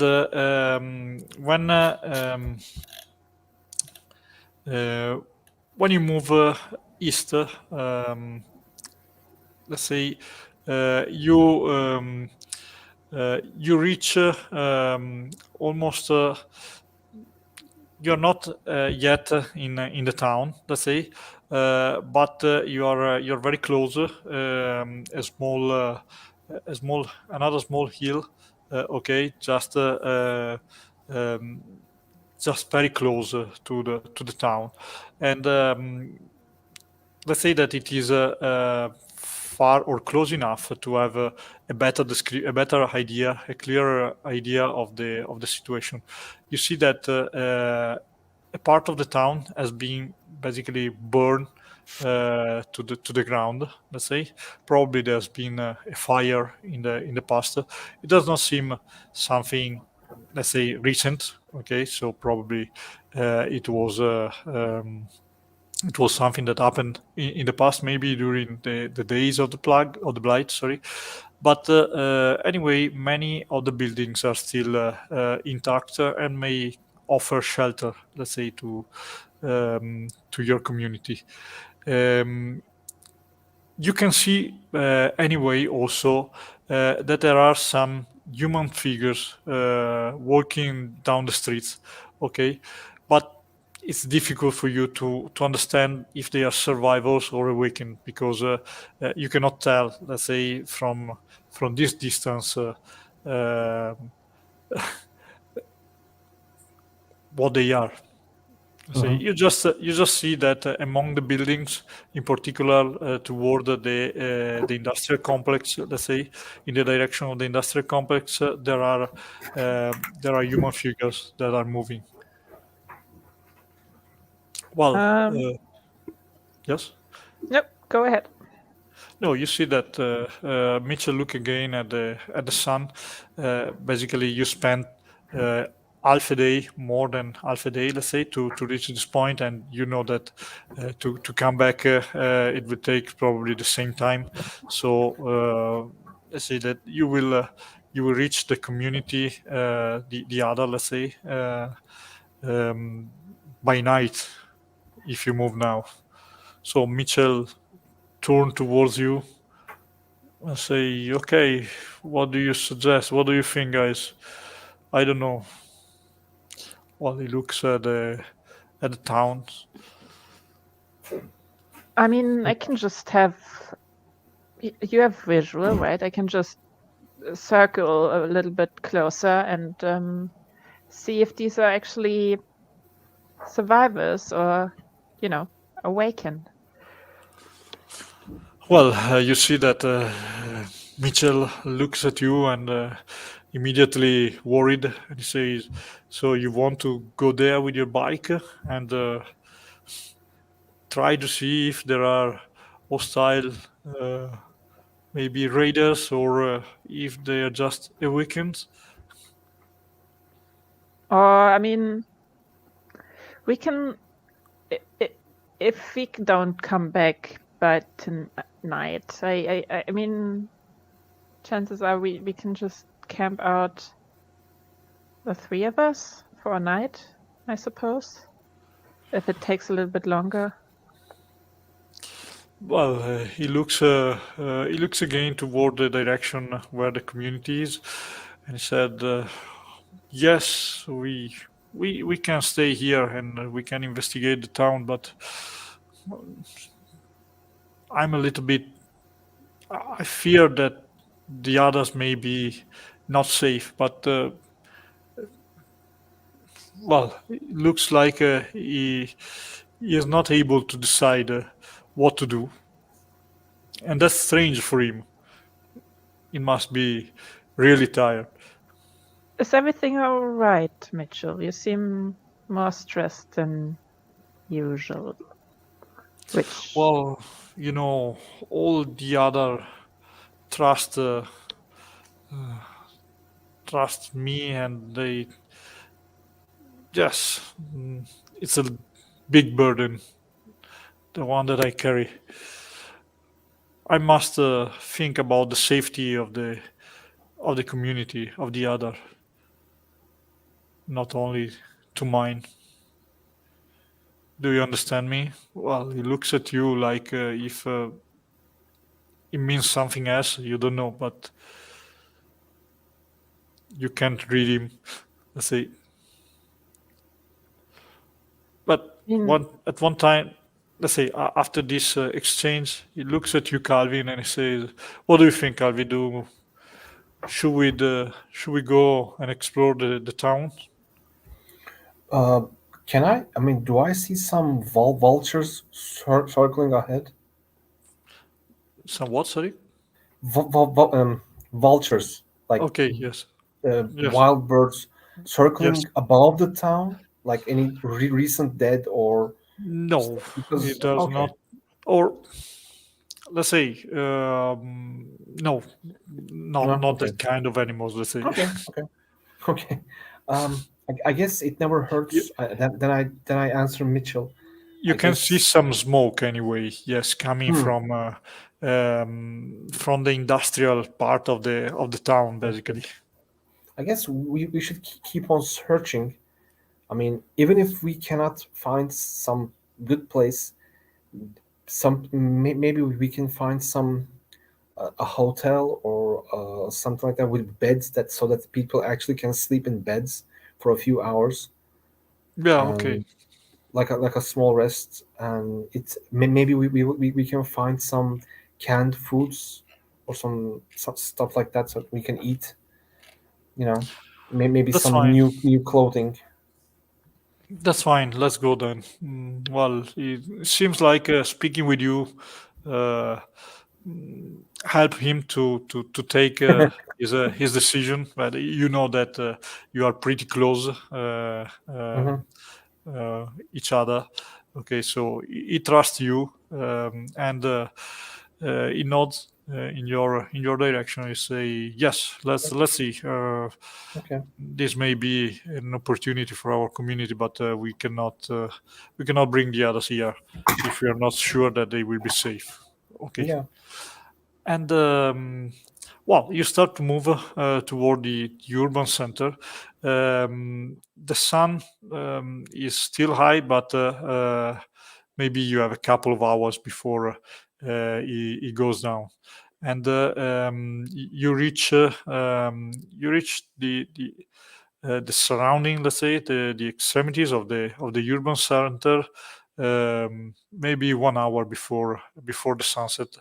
Let's say uh, the let's say that it was not difficult to reach the center, but you saw that there are sorts of barricades and of obstacles all around the town, as if other other human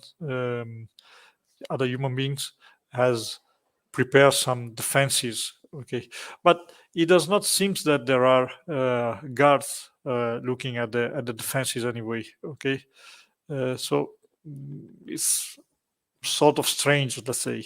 But when you reach the city, the town, anyway, you see that as you saw from the small hill just close to the town, there are still some buildings that seems okay. I mean, um, let's say that you have at least a roof above your head, let's say. But the other things that shake you, let's say, um, is that there are also some written on the walls. Okay, there are some writings. Okay, uh, and they are just go away. Uh, the uh, typical sentences like um, no crossing trespasser will be uh, executed, or yes. Yeah. So it seems that whoever lives in this town does not want or seems not to be particularly friendly with other survivors, and um, yes, this sort of stop you or worry you, or at least for sure, Mitchell seems to be a little bit uh, uncomfortable. Okay. We did when we were further away. We did saw like some humanoids going around, right? Do we still see them? Well, not in this part of the town. It seems that they have their headquarters in the industrial area. Let's say probably you saw a very big building, probably a sort of factory, maybe a mill, a steel mill factory or something similar. Okay, and they probably found refuge in this building. You're not sure, of course, but you know that this kind of buildings can give a lot of resources, let's say. So yes, probably they are there. You don't know. Well, okay, this doesn't seem like it's gonna be easy, at least. And it's like 1 hour before dawn, right? Before the sunset. Yes, it's pretty late, let's say. I mean, you saw a different little hut in the other direction, Calvin, right? Yep. Maybe we should. Can I just? I mean, okay. There are some warning signs on the walls, like "Go away," Yes. "Trespass really shot." Do we see actually blood on the streets? Well, you look. It may be. You're not sure because it's there are some old mark, let's say, old um, spot on the ground. For sure, in some of the buildings, it seems that okay, something happened because you see like blood. Blood mark, let's say, on the walls, but you don't know for sure. It's not particularly recent, let's say. So it's hard to tell, but yes, probably some of the some of the marks that you see on the road are not are a little bit intimidating, let's say. Okay. Then I suggest to Mitchell and Allison that maybe if we like move very slowly and very, very carefully, observe better, and just advance towards the industrial area. If there are people there, maybe they need help too. Maybe they need help for their own problems, and we can offer services to them in exchange for shelter and food. Kind of look to Mitchell quick and then back to Calvin. That seems reasonable. I think we're already here. It seems Yeah. like a wasted opportunity to just go back now. Exactly. Yeah. Also, Mitchell say we are already here now, and anyway, the night will be good if there are some awaken. Maybe the night is the best time period to see, to look around, let's say, and check if there is some dangers here. I mean, it may be possible that there are no survivors and that they are just awakened. So Yep.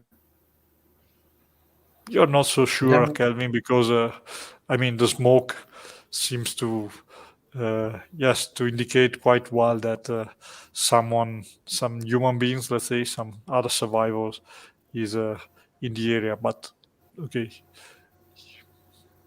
you can decide if you want to to say something or not. Let's say. No, I don't say anything, man. Okay. Well, okay, then let's move to the. Let's wait that the sun go down, and then we can venture with, let's say, in the streets and see if we can find something. Okay. Well, so you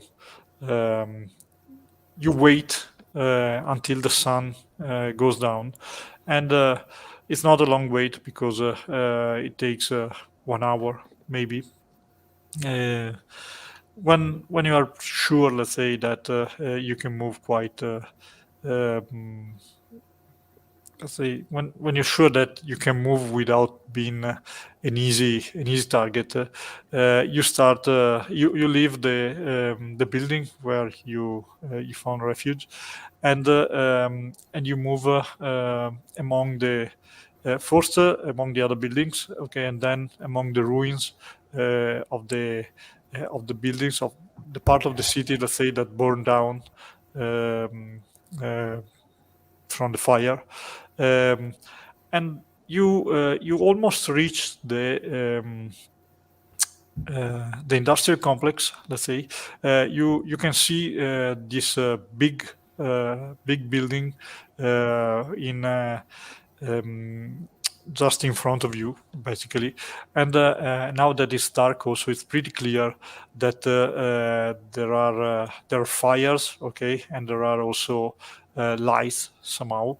You can hear also a noise like the one, maybe it's a generator, okay, because you see that there are artificial lights, okay, and you used to have your let's say your source of electricity also in your whole community, so it's not something so uncommon for you, okay, but you know that it's pretty uncommon in this world because electricity is not that easy. And okay, the easiest way to get some, of course, is a generator, but you know that you need also fuel, so it's not something that happens let's say is for sure there are human beings that are living in this area. And you see these figures that are moving in front of the building. Probably there are some guards. You don't know. But when well, what do you do?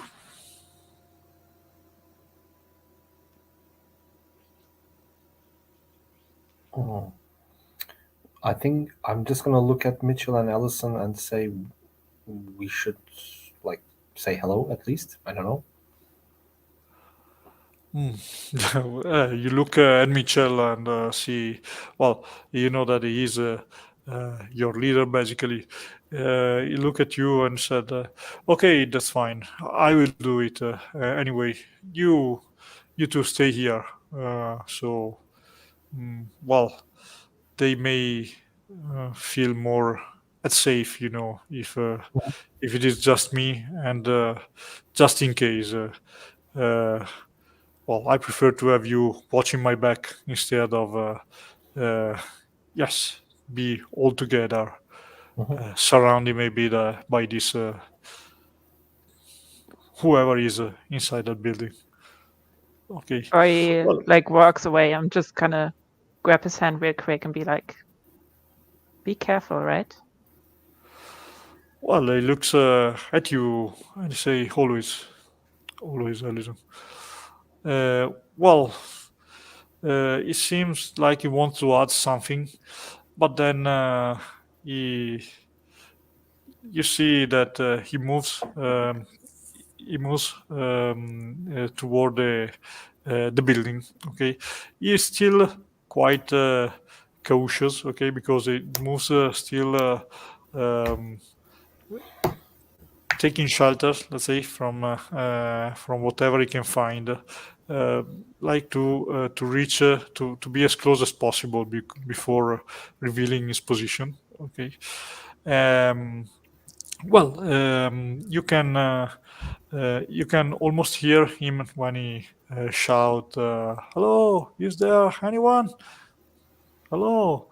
Uh, well, you hear him calling, and then you seems to hear also some other. Well, for let's say that you hear that the noise from the building seems to um, how can I say, to reduce, okay, and then you hear an answer from the building, say, "Who is there? Who are you?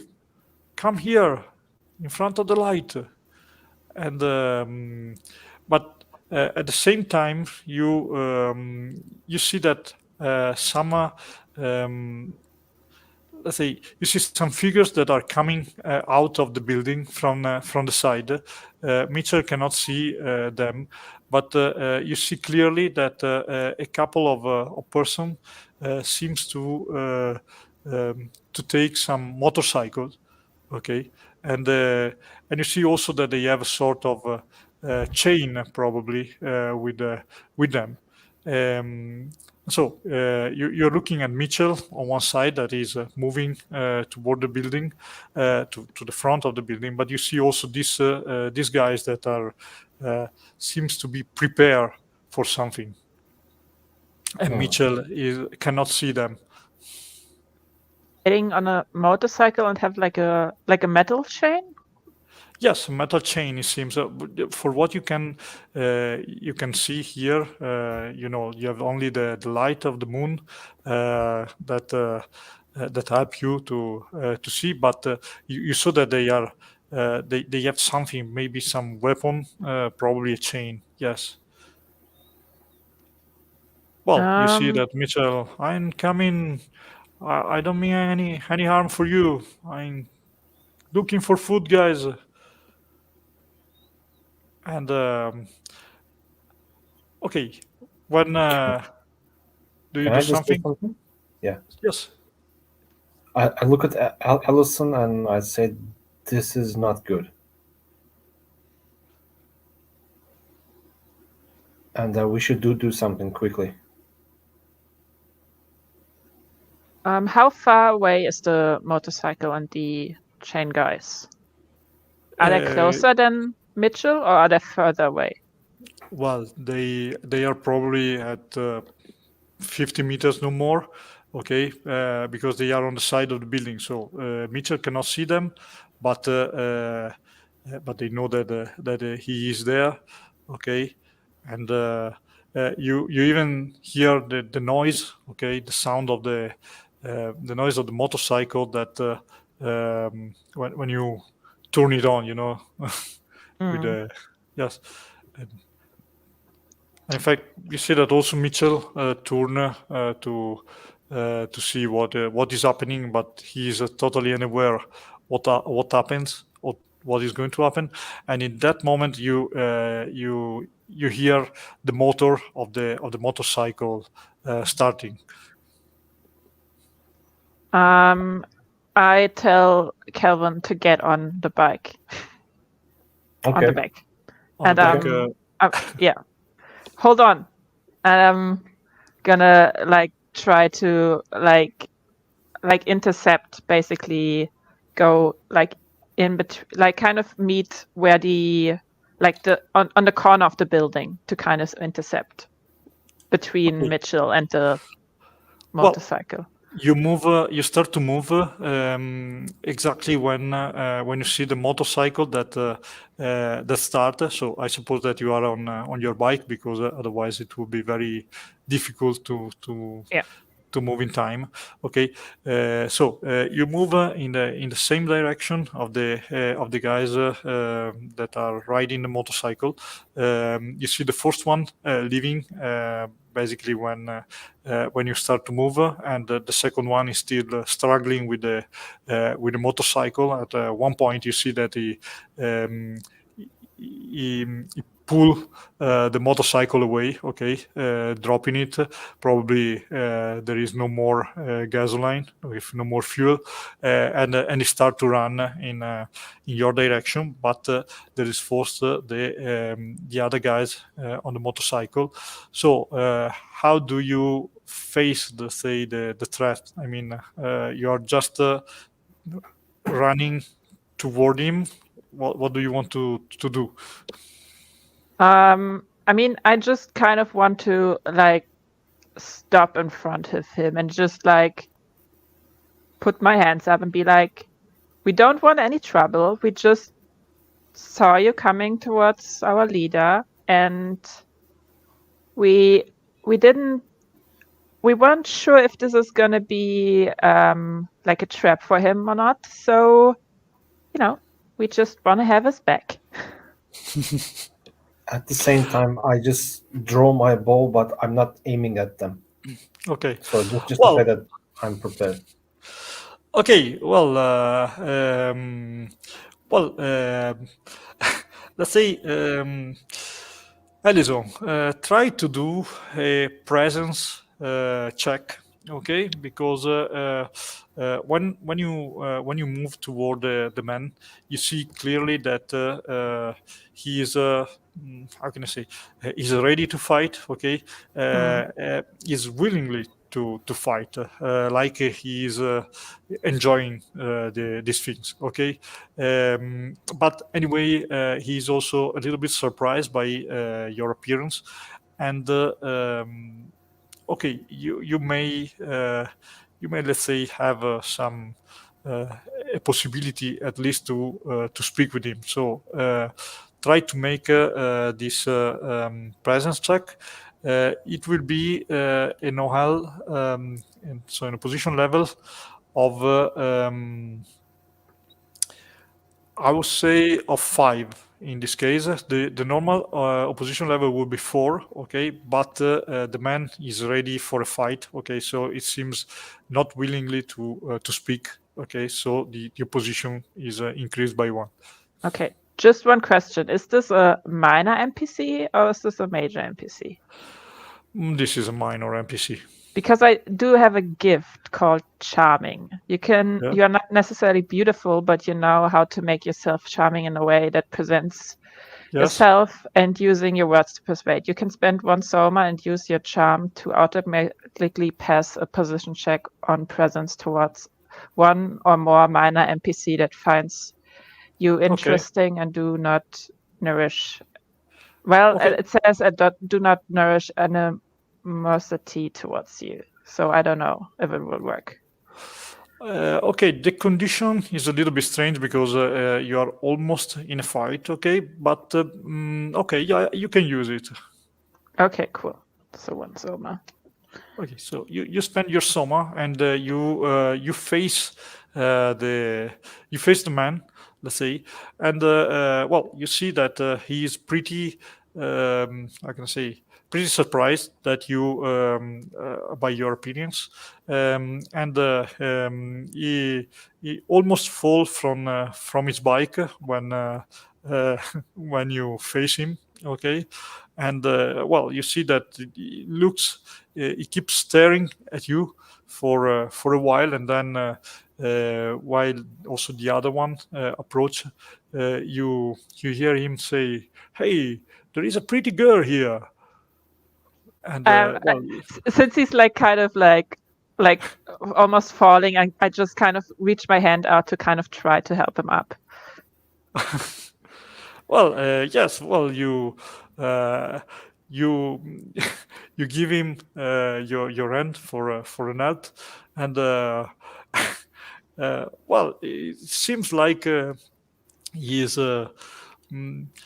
You do not understand his expression. Let's say you don't think he's totally.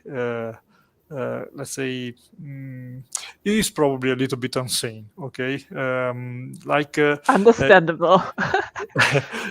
Yes, you see that also his friend seems quite not crazy, let's say, but seems not totally, let's say, balanced. Okay, and in fact, his friend start to look at you with a chain and in his hands and say, "Oh yes, she is really pretty." And you see him that you see the other man, the one that you strike, let's say, with your appearance, that immediately stand in front of you and say, "Hey, I saw her first." Okay, well, they start to argue, and you see that in very little time they start to fight each other. I just give like a side look towards where Mitchell is and see what's going on there. Well, you see that Mitchell So you coming anyway, okay, and it turn in your direction. Well, you see that it makes some sign like, what are you doing? I told you to wait in a safe place. And in that moment, you see that also other of these raiders, because they are raiders basically, are approaching him, okay, and you imagine how this will end, basically. And in fact, and you see that Mitchell is let's say completely distracted by is paying attention more to you than to the other man, basically. Oh, that's not good. Well, So well, Calvin, you see that one of the men that is approaching, or not approaching, but one of the men that is behind the small group, you see that seems to have a sort of sling with him, and you see that he's loading, let's say, a rock maybe on this sling, and start to move while the other moves toward Mitchell. They clearly don't have any good intention, let's say. Yeah. Okay. So my thought is that if we don't act, they will act. So we have Yes, to do something. that's what you feel. Yeah. So I just draw an arrow and shoot the man holding the sling. Okay, well, in this case, you can do a check, okay, with an opposition level of 4. Okay. So what should I do in that? Okay, sorry. Of course, it's a reaction. Okay. Okay. Are you also trying to stay, let's say, hidden behind your shelter, let's say, or you don't care and you just shoot? I mean, is it a problem for you to reveal your position or not? I guess if I don't reveal my position, it will be much better. Okay. As a surprise shot. Okay, in that case, it could be very good. Let's say this could be an increment, for instance. Okay, so to shoot without revealing your position. So you may aim to an opposition level of 4 plus 2. Okay, so you can stay hidden. So basically, the difficult is 6, and you need to collect 6 success on a reaction check. So, how much do you have in reaction? My reaction is 4. 4. Okay, so you need another 2 success. Okay, if you can bring in the description of your action one of your descriptors, you can even use Soma. Otherwise, you need to roll 2 dice. Okay, I'm trying to see if I can do. Well, I have a gift that says Experienced Hunter, but it only concerns wild animal and chimera. Well, but it's okay. I mean, because you're let's say trained to move to stay hidden and to look for the prey and to not reveal your position. So you can use it if you want, and you can spend. Okay, now you can decide that you can spend 2 Soma and let's say complete your obtain let's say the results you want, or you can even spend 1 Soma and roll 1 die, or roll 2 die, whatever you want. 2 dice. I guess I'm just gonna use two Soma.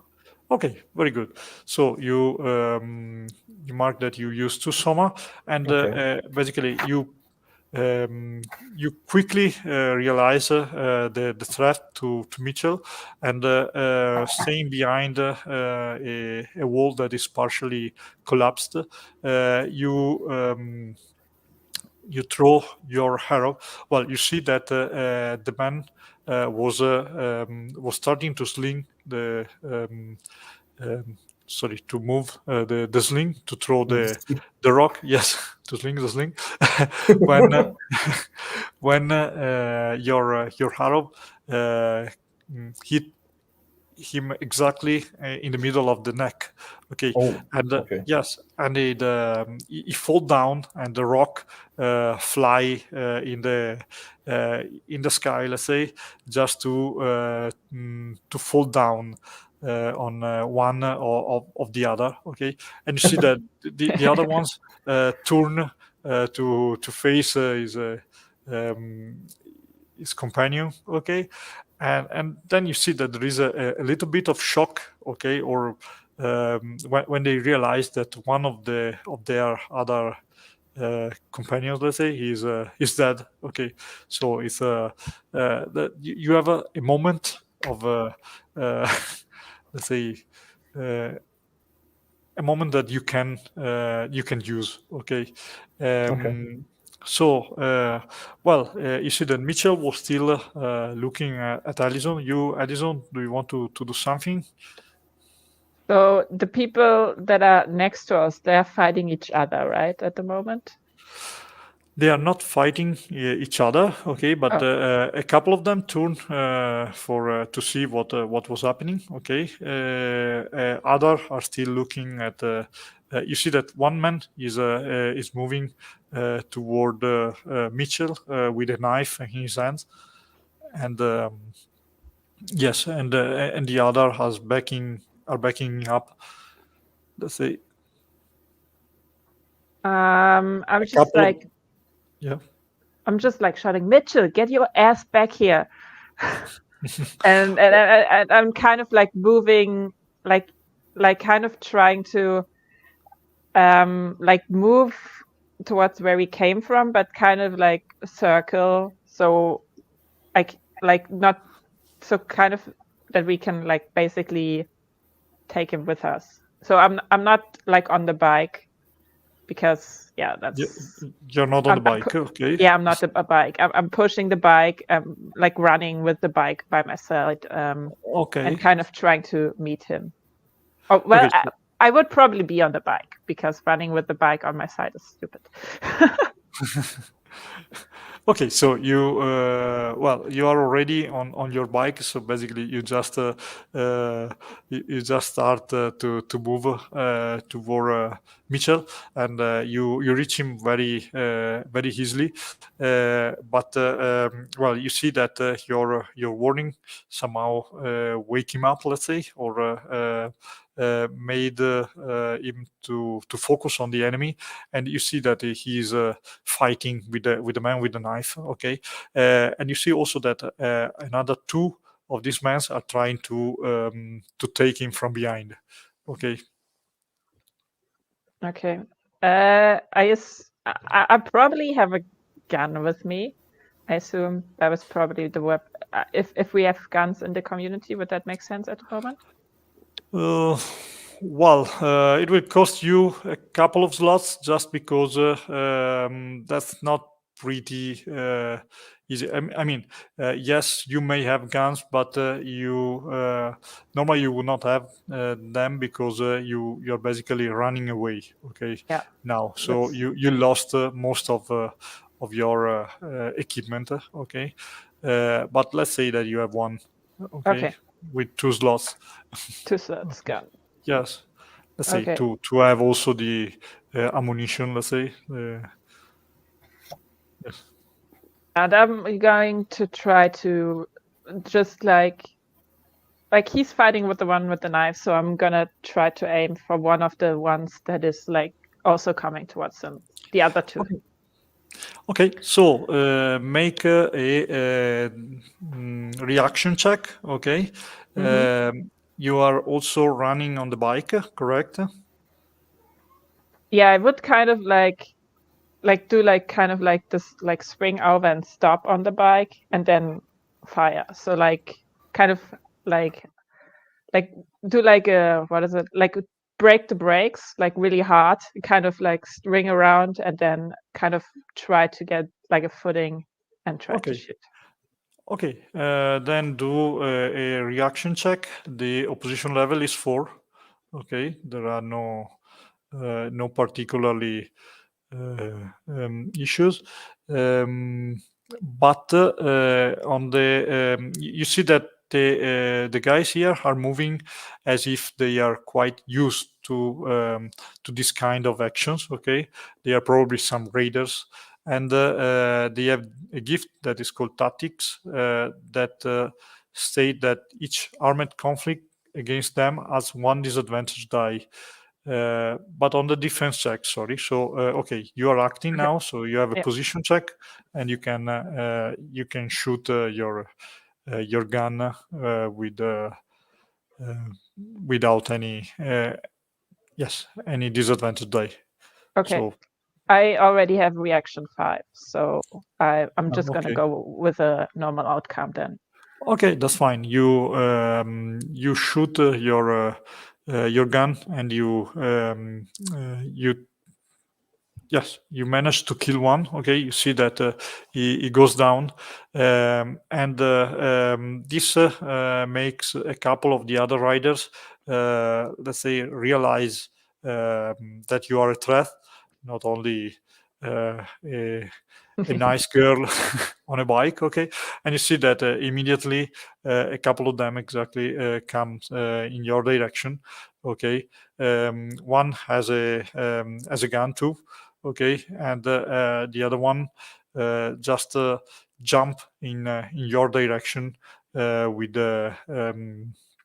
let's say, as a if it is mad, let's say. And you hear also another things. There are some dog barks coming from the building, as if other of these raiders were coming with some dogs, let's say, maybe hounds. So the time is short, let's say. Yeah, I just kind of keep my eyes focused on Mitchell and hope, like I don't know what the situation looks like, if he can like push the other guy off. And I'm just like ready to move if he's free, and just like checking back on Calvin if like he's entangled with anyone. Well, you look back at Calvin, you cannot see him because basically he is hidden, but you know where he is. Okay. True.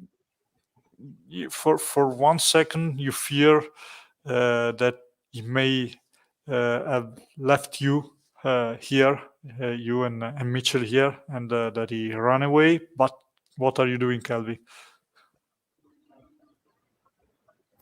Okay, so basically there's just one guy with knife coming towards Mitchell. There are Yes, two guys, and there are, if I'm not mistaken, there are two guys, one yes, with a but pistol coming there, towards. there are a couple of guys that were fighting Okay. each other basically for Allison, but now you see that well, they are still fighting. Yes, no problem. And this was on the side of the building basically, while on the in front of the buildings you count at least 5 guys. Okay, 5 men remaining. Okay, one is moving, is basically fighting with Mitchell with a knife, and another 2 guys are moving toward Allison. One basically is aiming at Allison, and the other one is throwing himself with a sort of bat. Okay, with nails on it, and is throwing toward Allison to hit her with this bat. Okay. Okay. And the other Is, 2 are just trying to close the escape way for Mitchell, let's say. So they okay. are taking him from the side.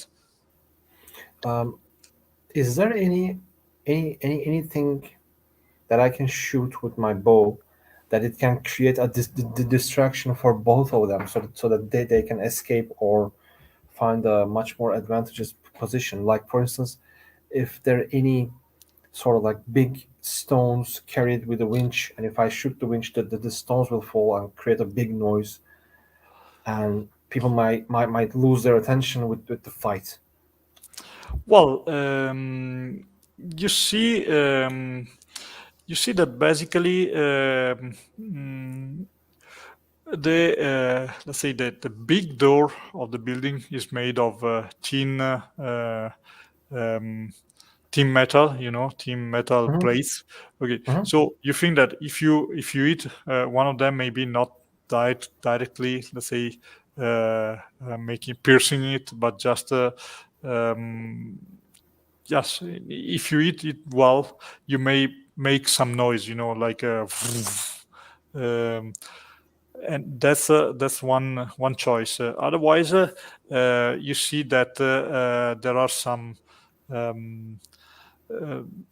like some boxes and a bucket on the other side of the building, okay, of the door, okay. And if you eat maybe the bucket, you may make some noise that can attract their attention, let's say. No, it's not. I guess it's not 100% what I want. I'm just gonna shoot an arrow towards the guy aiming at Allison. Okay, good. Well, make another opposition check. Sorry, position check against opposition level of 4. Okay, so as 4. before, if you want to keep your position hidden, you need to collect 6 successes. If you're not particularly interested, you may just aim for 5. You have 4, if I remember well. You can even not roll anything and just take a success at the cost, but this means that they will probably see my you. position. Yeah. Yes. Um, that I- may be also a way to distract, to get the attention of some of them. Well, I'm just gonna roll a die. Okay. So I'm just gonna aim for like A false, yeah. float. So Okay. what should I write to the Slash roll 1d6, I think. Slash roll space 1d6. roll 1d6? I hope I will do. So slash roll. Yes. Nope, it doesn't work. Yeah. Sorry. All air, I think. Like a small one. Smaller. okay. Yes. Nope. With And the space. Okay. Don't worry. Okay. Hold on. Okay. Oh, Okay. yeah. You managed to shoot at the man, okay, and you see him falling down, crying for the pain, okay, and sorting of not blaming but shouting, okay, because of this, okay, and the other man in the meanwhile, Allison, tried to hit you with the butt, with the nails in it. So you should make a defense check. Just let me know how you face the man, okay? So If he you try- he throws it at me. Yeah. Yes, he is charging you basically with this pot. with Ah, this okay. mace. So he's coming at me. Yeah, he's coming at you. Okay. I will. Let's see. I will just try to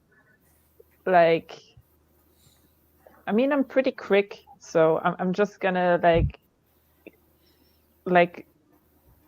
to evade. cycle a little bit to the front. I'm probably even faster. If I get quickly on the bike and just move a little bit, so he kind of just runs past me. Okay, so it's fine. The opposition level is 4. You have the disadvantage die in this case because you are defending yourself. Okay, so it's a defense check. So basically, you already have a success because you have 5, right? Yeah. You have already a full outcome.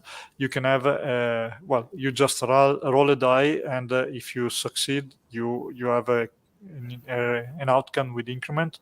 Otherwise, it's a failure. So Let's go. you remember that you fail with 1 or 2. A 6 again. I'm just rolling 6s. Okay, well, you managed to run away basically. Well, I can't. you managed to run away from your enemy, and you gain also a distance, let's say, because you are on a bike. Okay. Yes, so you disengage yourself basically from the combat, and you can decide to move on another direction, whatever you want. You hear that there are um, other men coming quite a lot, and you see the shadow of a dog coming out from the building. So the situation may become quite hot in a few moments. And Mitchell, he is still like locked with the others, so he didn't get free in that No, time. well, but you see that Mitchell is also disengaged. Okay, from the man, he managed to hit him with his mace, with his weapon. Okay, and is now running toward your direction, and he say, "Let's go away, quick!" Okay. Yeah, I will. Well, you know that you may. Well, maybe no. How is your bike? So, can you bring another person with you or no? I It's up mean, to you. it's like a mountain bike. It's not very comfortable, but I did Yeah. it with Calvin before, so it's not very comfortable for the person, but Okay. it kind of works. Okay. They So, probably have to like stand while doing it and just flex their whole body. okay. Well, you know that you can gain some length, let's say, if you move by bike, but it will be more difficult, of course. Okay, so you will have an increased, let's say, difficult. So the OL opposition level will become 5 to escape these raiders, and you will also have the disadvantage die. But if you succeed, you can let's say put some space between you and the raiders. Okay. And Mitchell would be with me then, right? Yes, and Mitchell will be with you, of course. Okay, let's do it. I have to roll a disadvantage die anyway, right? So yeah, let's roll, and then it would be a success, a standard success.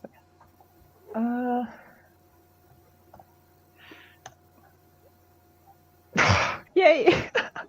5. Great. Okay. Good. So you were aiming to a success with increment or No, outcome? yeah, I have 5, and the opposition level got higher by 5. Yes. So with this die, I'm at 6. So it's okay. Good. So a normal outcome. A normal outcome. Okay. Yeah. Yes, it's not a problem. You put some space between you and the raiders. Okay, and you start to move. In which direction are you going back to the in the direction you arrived from, or where do you want to go? I would. Yeah, I think I would go in that direction, just hoping that Calvin also goes that direction because I don't want to lose him. Well, Yeah. in fact, you move in the toward Calvin basically, and what are you doing, Calvin? Because you see the scene. Of course, you also help a little, throwing an arrow or two just to Yeah. to Can I ask something? Yes. Are all the men, let's say raiders, are all the raiders following Allison? Basically, yes, because they are the only Okay. the only target that they can see. Okay, so you see that there are many raiders now, and there are also a couple of dogs that are running Dog. quite fast. Okay, Okay. and they are hunting, let's say, for Okay. Allison.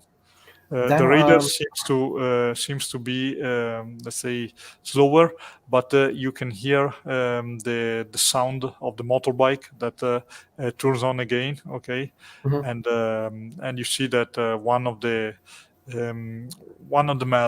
men is riding the bike, the motorbike, and you seems to hear also that he is shouting something like "She's mine! Don't touch it! Don't touch her!" Okay. Okay. Oh Can I no. ask you if I can, if in my inventory I could add, basically, I just want to create a Molotov cocktail. What? Okay. Sorry? A Molotov cocktail. You know, Molotov cocktail. yeah, Molotov. I know No, it's it's pretty, something. Yes, it's, something that is pretty difficult for you. I uh, mean, you're not. Uh, you're not into that kind of stuff, you know. okay. Okay. Rebecca could have done Oh, something okay. like Oh, okay. that, but Okay. not you. Hmm. Well, You have no idea how to make it, basically. okay. Then in that case, maybe, um, uh, so what are our chances of escaping? Is it high or slim? Because I'm just gonna act, if our chances of escaping are really low, then I have to do something to raise it. But if our chances are high, then I should just go escape with Ellison, running Well, alongside. Yeah. you think that now the biggest problems are the man with the motorcycle and maybe the two dogs. Okay, if you Okay. you see that Allison already managed to run away, let's say, Mhm. from the raiders. But okay, of course, the dogs are pretty faster, and also the man with the motorcycle. Okay. So if you can get rid of the two threats, let's say, you can have pretty good chances not to fight the man because they are too many probably, but Okay. Mhm. Sure. to Sure. escape. Yes. Okay. So then I'm gonna shoot an arrow to the man in charge, the Yeah. the main bad guy, and I want to hit him so that he falls over toward the dogs and incapacitate them. The man with the motorcycle on the Yeah, dog. yeah, exactly. Yeah, Okay. yeah. Okay, that's fine. Okay, that's Maybe shoot at the motorcycle so that he loses control and completely, destroys okay. alongside with him. That's fine. It's okay to shoot the man on the motorcycle. It's a moving target. Mhm. Let's say that the difficult may be the your opposition level will be 5 just because of the let's say of the speed and the fact that it's not you're still at night. Let's say so. Mhm. It's a let's say it's a you need to be good, okay. Mhm. Sure. But okay, if you aim to an increment, let's say an outcome with an increment, you may also let's say disable, let's say the Mhm. dogs Mhm. Sure. somehow. So that could be a good increment, let's say, for the Okay. action. I'm just gonna spend 2 soma again, Okay. so that my result will be my reaction is 4 plus 2, 6. Okay, you okay, but the position level was 5, so you should get a Okay. 7. But you Oh, can just spend 3 summer points if you want, if you have them, of course. can I spend as much as I want? You can spend as much as you want. You know that Okay. anyway, you don't have so much summer. I So know. I mean, when you finish it, it's okay, you cannot do any more. You cannot spend it anymore. Let's say, Okay. and you cannot activate any gift that required that you spend Soma, for instance. Okay. Then I'm just gonna spend 2. I'm just gonna spend 2. Okay, and do you want also to roll a die, or do you or you just don't take the increment? Let's say. Okay, I'm gonna roll 2. So you roll 2 die and spend 1 Soma then, or you can No, mix the two things. Okay, if you want a success, an outcome with an increment, you need 3 successes. You can spend 2 Soma, and I'm because you gonna are an spend hunter. 2 Soma and roll 1 die. Okay, so Hopefully. slash roll. Okay. The chances are with you, but Let's see. Come on. Here it goes. It's a 1. No! oh, but it happens sometime that Can I ask something? If I let's say roll 2 dice or 3 dice, yeah, even if 1 dice comes up 1, it fails the complete roll, right? yes, It eliminates all success. yes. Okay. That's true, and yes, but mixing Soma and ice seems sometimes not a pretty good idea. Okay, Yeah. but to roll just 1 die is not so bad. I mean, you have just 1 possibility out of 6 Yeah. to fail. Of course, the more dice you roll, the highest, the more is the possibility to fail. Okay, Of course. but then this kind of dice are pretty, how can I say, uh, strange, because okay, I saw people rolling 8 dice and, and succeed, Yeah. but every time I try to roll 1 or 2 dice, I fail. So yes, Okay. it's really tricky sometimes. Okay, anyway, you I fail.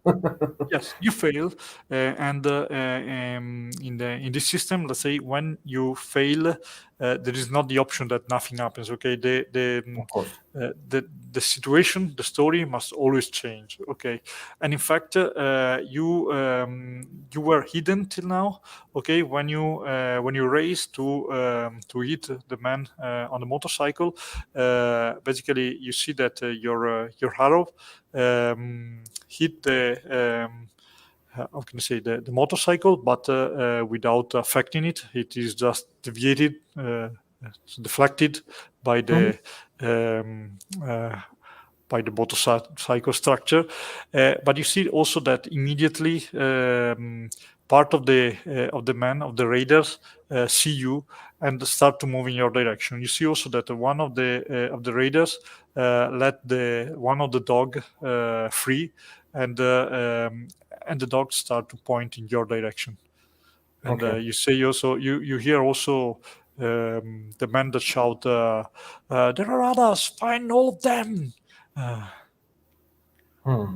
It seems that he is shouting to the dogs, but you are not sure about that. Anyway, you see the dogs that come.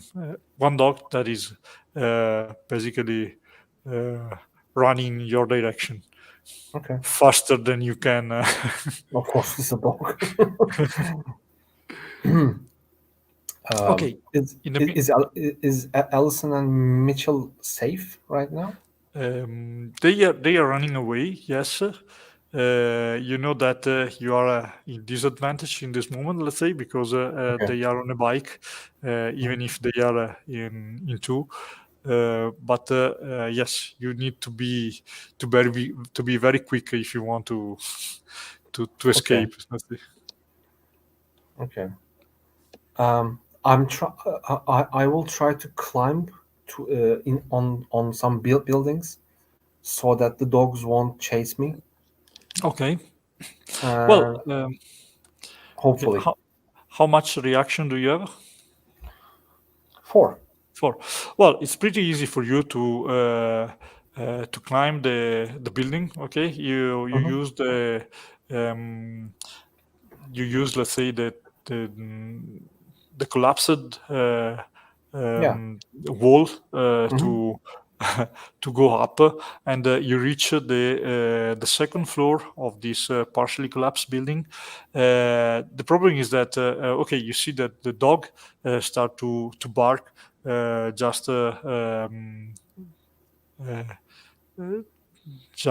the foot of the building, okay, and it basically calls the raider, and you see that soon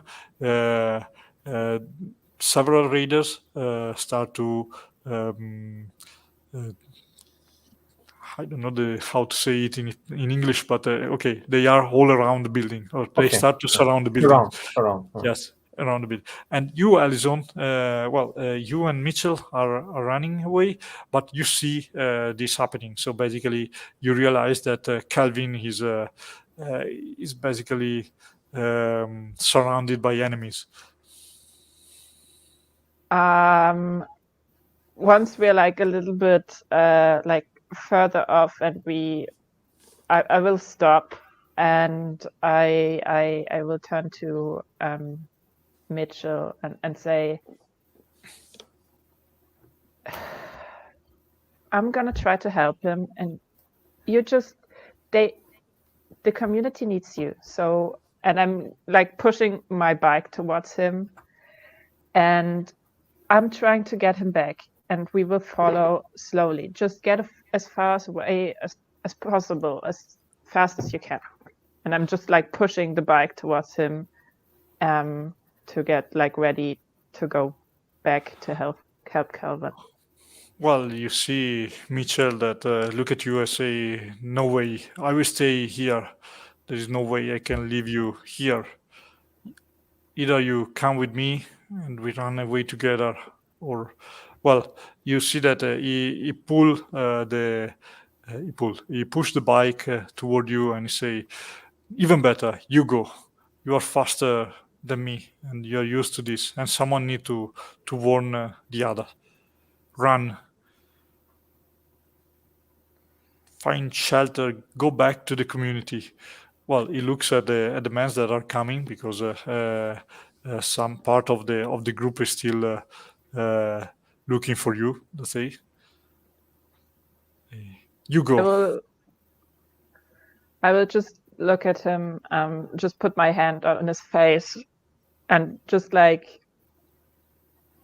come back. Otherwise, I'm gonna kill you. I will. And I will go on the bike and drive away. Okay, you go on the bike, and you let's say you move faster, as fast as you can. Okay, it's pretty easy to let's say to go away to escape the enemies, also because they seems to focus on Mitchell and Calvin, and here the scene hands, let's say, with Calvin and Mitchell surrounded by the enemies. There is no way you can escape. The raiders brought you catch you, basically, even if not without any loss, let's say. They bring you in front of the building, where you see or within the building, where you see the fire that is burning and lightening the putting sunlight, let's say, in the building. They look at both of you in let's say, with a cruel expression, and they start again a cruel game, but they point to you a pistol, and okay, run a die. Yes, Calvin. Ibars. Okay, just you want me to Just a roll it die. Roll 1d6. up? Okay. Hold on.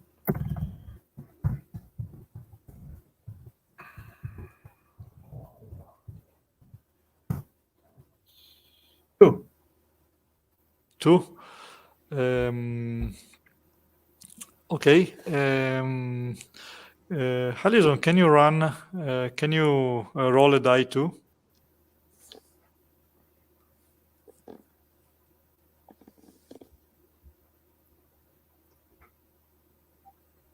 Six again. 6. Amazing. Yeah. Well, they seems to put in place this sort of game. They strip you naked and they bring you one in front of the other in this building. Okay, close to the fire, and then they start what seems to be a Russian roulette.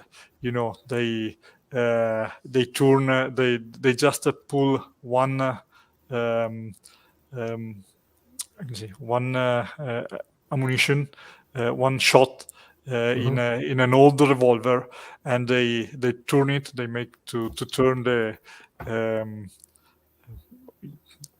I don't know how to say it in English, but anyway, they start to fire, and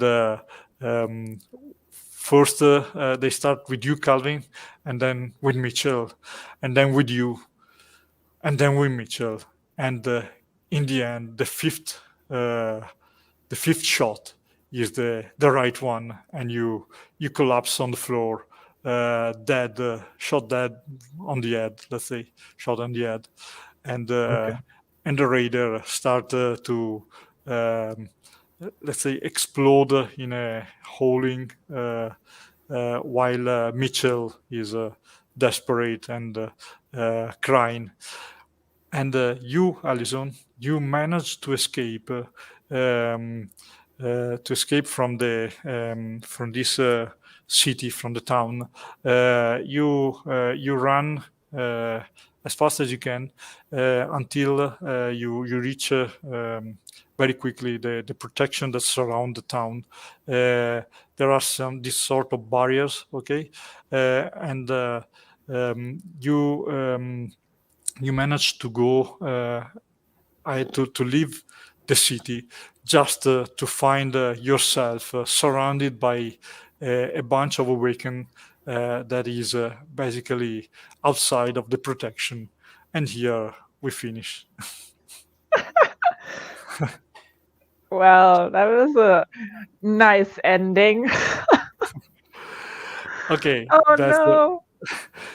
there was no happy ending, whatever you choose. So don't worry. But I should have not said that this. Okay. Anyway, guys, I hope you enjoyed the play, Yeah. the game. I hope that it was also useful to understand better the game and the rules. Okay, and hopefully we managed to to understand each other. Let's say because sure, no problem. I must add this is my first play in English, so Okay. I'm not exactly used to to play in English, let's say. Okay, so it's not that easy. But anyway, I think that it was quite good, let's say. So Yeah. Agreed. Yeah. Okay, thank you very much, and okay, good night. Good night. Thank you for running. Bye bye. Thank you. Bye, Bye. guys. Okay. Oh.